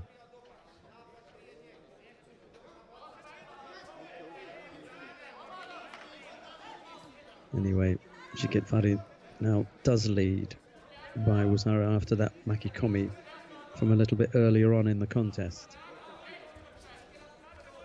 And as for the number of Croatians in the plus 78 kilo category, well, here there are 4 of them, but as I mentioned earlier on, I'd only ever seen one of them, or one Croatian on the circuit, Ivana Sutalo, but Ivana Moranic had moved up from 78 to plus 78 a while ago. Now you see her around from time to time. And then Tina Radic and Elena Vukovic have given it a bit of a go in recent times, and there were 2 others here as well today. A busy time for the Croatians in the plus 78 kilo category. Yeah, that'll do. Nice finish from Zsighetvári Mercedes, catching Tina Radic with that Murate Seonagi.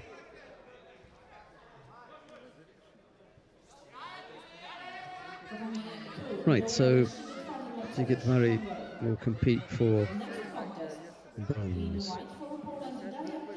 We got coming up next Daria Taiman and Ruslana Bulavina. It's Taiman of Poland in the white judogi, Bulavina of Ukraine in blue. Second of the repechage contest in the plus 78 kilo category. And then after that, we've got the 2 semi-finals in the plus 78 kilo category to wrap up the first part of today. We'll take a break then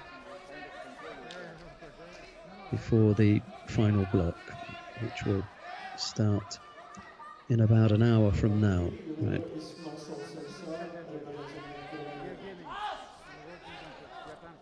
Next contest in white, representing Czech Republic, Jaromír Musil, in blue, representing Hungary, Tok Benedict.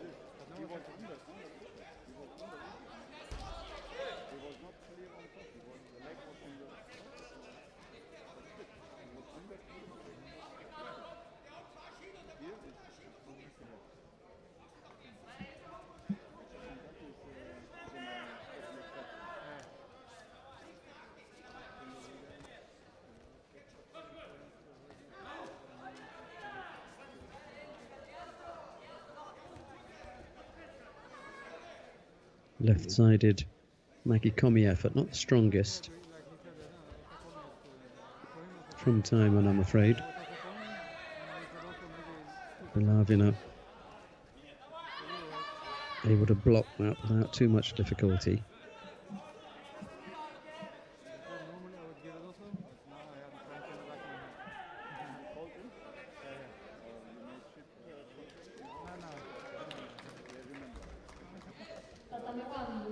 Now it's Bulavina who's on the attack now. Timon using her arms just to keep Bulavina out. And then she picks up a penalty for passivity. Could have quite easily got one for that overly defensive posture. Yeah, nice score there. Gucci from Bulavina. That's good work. We've seen a few good throws from the plus 78 kilos. Ochigari really, yeah, rolls off it in the end, giving the look of an Uchimata, but it was an Ochigari entry from Bulavina and coming up with a good score. Semi-final contest category plus 78 kilograms in white for Poland Kinga Polszczak. So we've got the two semi-finals then to come now.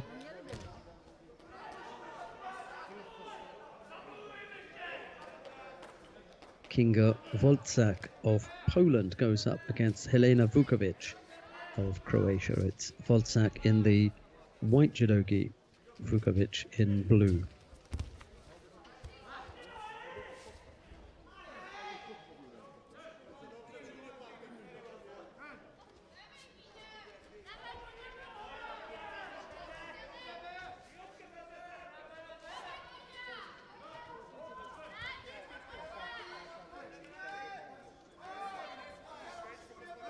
Trying to do something off the sleeves there, Wolczak, but it wasn't there.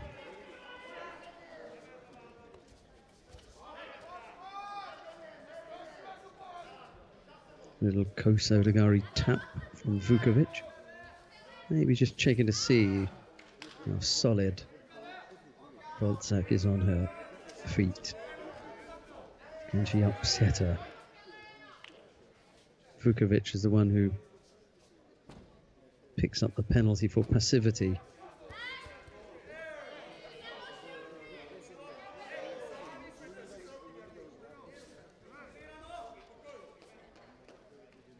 No, it's Wolczak who picks up the penalty for passivity. I'd love to just rewind that and see how quickly after Vukovic attempted the Kosodagari, she picked up the penalty for passivity.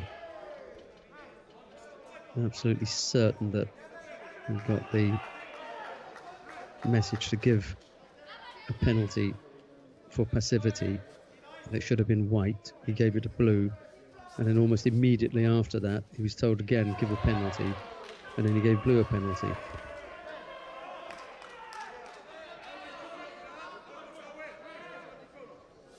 I'd be livid if I was the Croatian coach and saw that.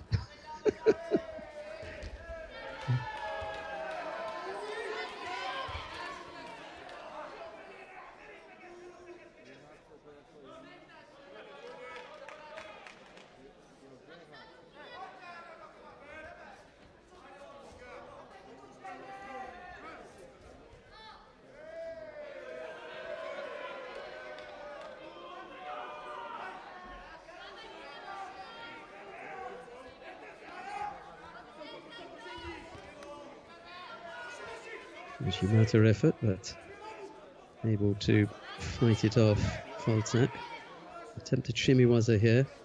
She knows what she's doing. She can pull this off. Wolczak in some trouble here.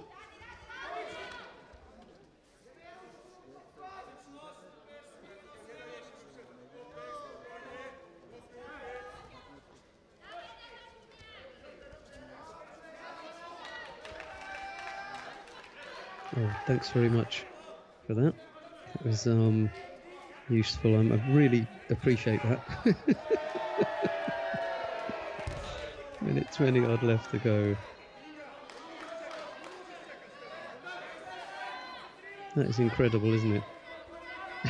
That was great. Thanks very much. Keep that for me, please.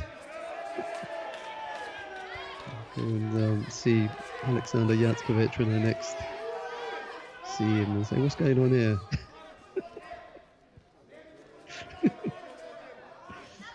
A little bit of information for you. The final block will start at 2:30 local time.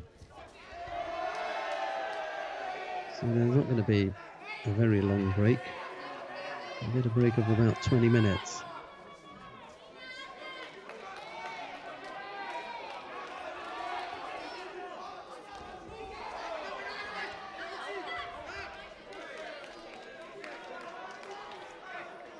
Try to get up on the hip there.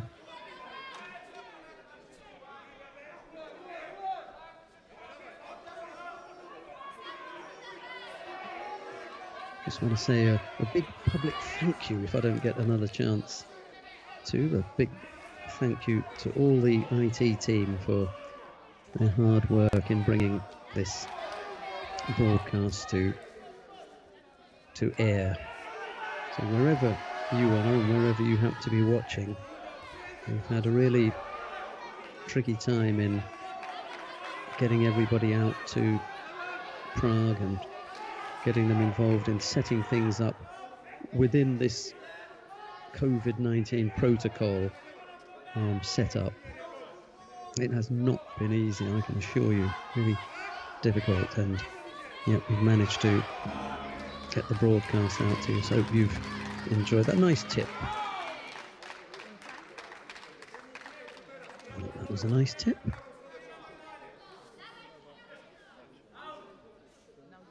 What was there not to like about that? Anything can be the time. Okay, so it must be the time. Had time expired? If Voltsak had attacked, yeah, we couldn't see the clock, and he started the contest without having a look to see if the timing device had started yet. He's losing it, isn't he? This is a little bit unfair.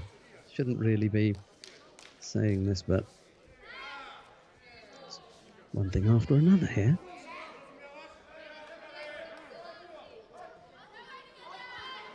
Yep, there was still time on the clock. Sorry, that counts. That's a score. Vukovic should be in the final right now.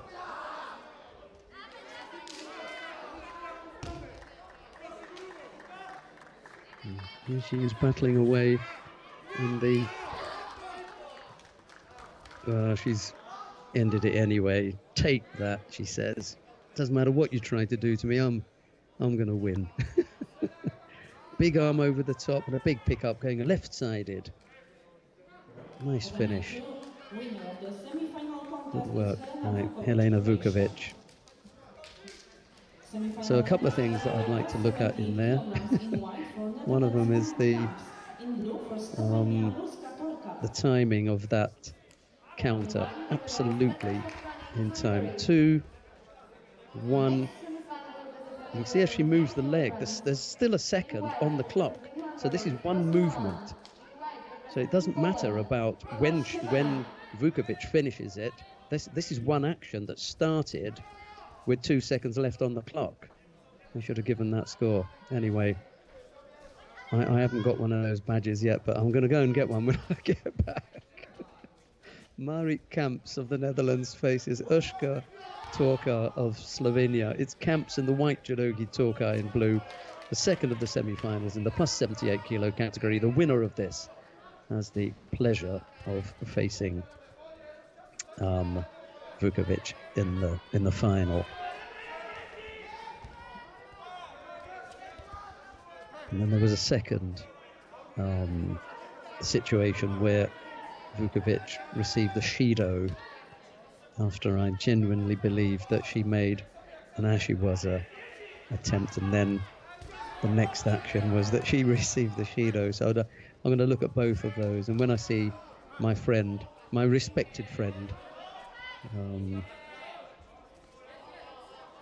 I'll point that out to him, and hopefully he won't slap me down.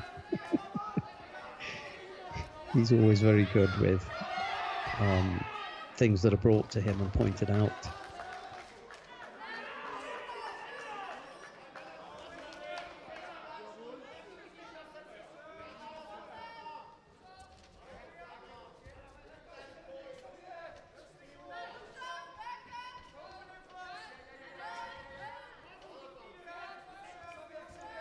See if you can get the leg free. It looks quite deep, isn't it? Quite well tied up. I think the referee spotted that and said, I don't think this is going anywhere, so I'm going to call mate, because the likelihood of you freeing that leg is pretty slim, so we'll stop it here, shall we?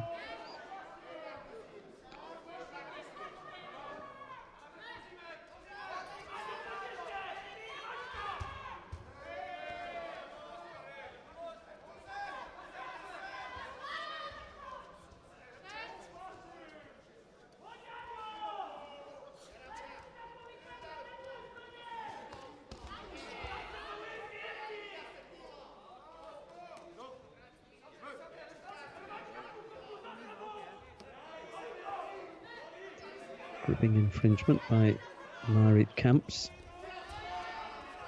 And she picks up a Judo.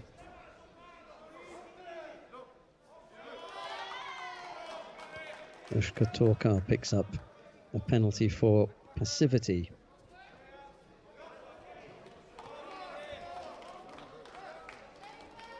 Tries a little change of direction, doesn't quite come off. Uchigari from Kamps. Torkar manages to step off that.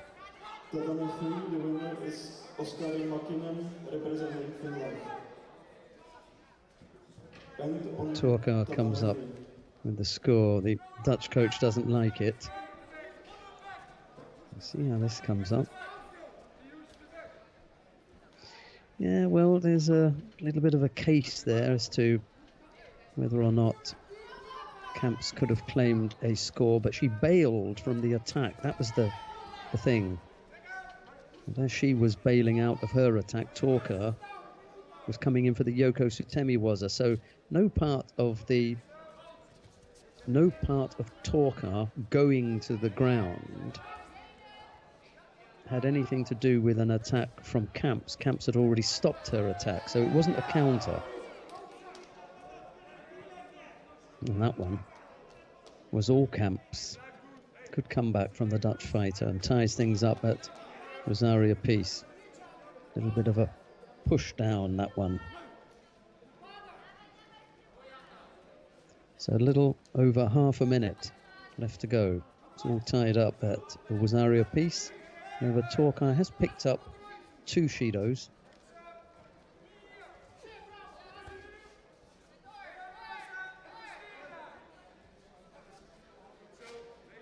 And Kamps just the 1.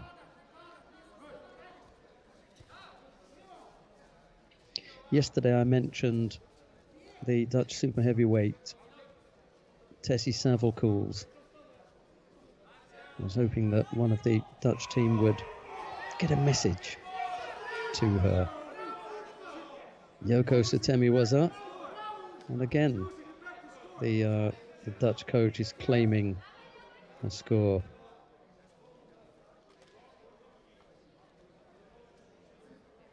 This is even clearer for me, this one. Winner of the semi-final contest on tatami 2 is representing Slovenia, Urska Torkar. Yeah, that one was even easier to decide. That was all about Torkar coming in for the Yoko Sutemi-waza. No part of it had anything to do with a counter. Anyway, yeah, I was hoping that one of the Dutch team would hear that, or someone watching or listening would pick up and say hello to Tessie Savelkoels and all the best from everyone here on the broadcast team. Hope everything is okay with her. Right, down on mat number 1, we've got some judo continuing because we finished off everything that we've got to do on mat 2. It's Gosh Roland of Hungary. He's up against Tomasz Szczepaniak of Poland. It's Scots in the white judogi, Szczepaniak in blue. We join the contest as it goes into golden score. Both fighters have picked up a Rosaria piece. It's penalty free as well. So I suppose you could say that it's on a knife edge.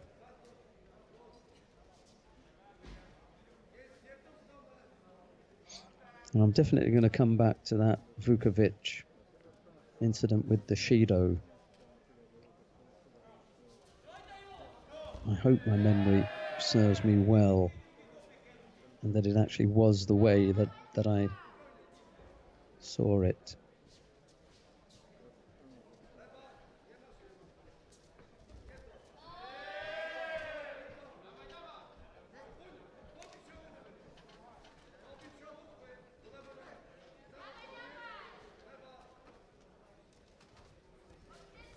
Szczepaniak picked up a penalty for a false attack there.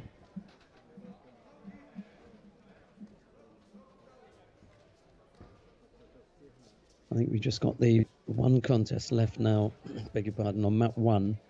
This is it. And we've got a few down on mat 3 we need to catch up with. No, they've finished as well. That's great. We've just got this last contest of the day taking place down on mat number 1. After that, it will be the final block, which will be getting underway in about 15 minutes or so.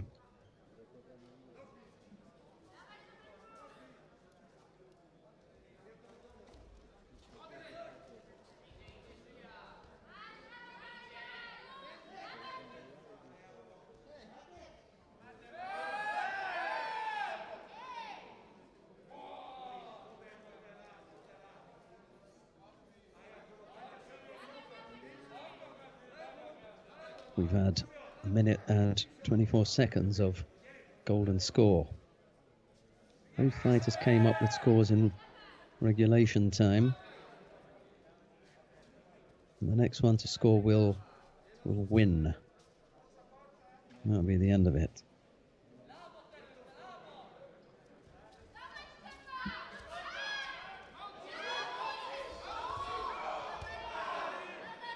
Yep. And it's going to be Gotts. Well done to him. What's the problem there then?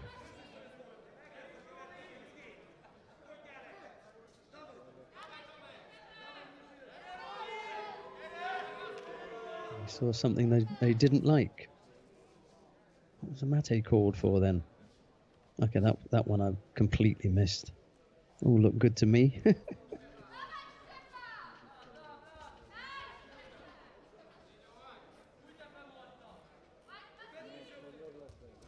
Gotts will be delighted that he didn't get called there.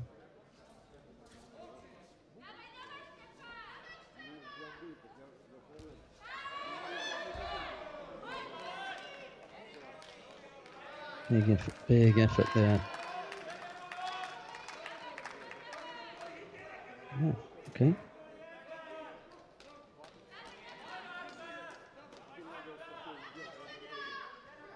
And now Gotts picks up a penalty.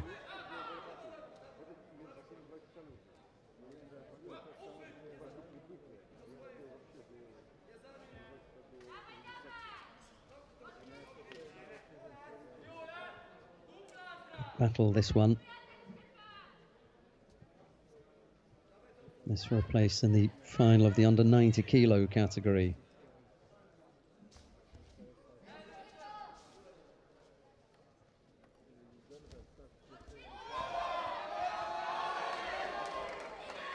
Yeah, good score. Just began to tire, didn't he, Szczepaniak? And Gotts able to go right-sided, low down. Morote Seonagi to come up with a score. Well, it's 1:15 here, and at past, so in 15 minutes' time, we'll get underway.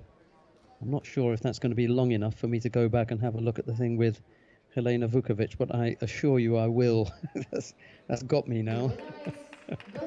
Right, we hope you've enjoyed this first part of the broadcast. We've got the final block coming up in 15 minutes' time. I think that's right. We look forward to your company then. From all the broadcast team here in Prague. We'll come back to you in, there you go, 13 minutes' time. We'll see you then. Bye-bye for now.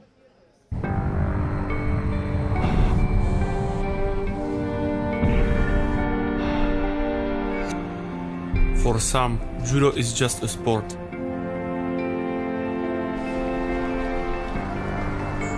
For me, judo is my life.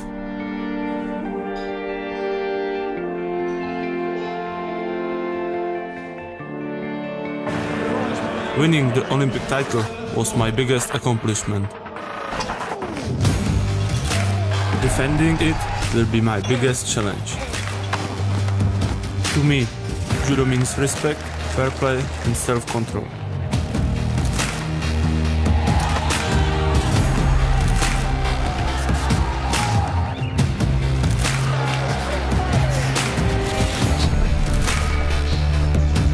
I am Lukas Krpalek. I love judo because I love the challenge.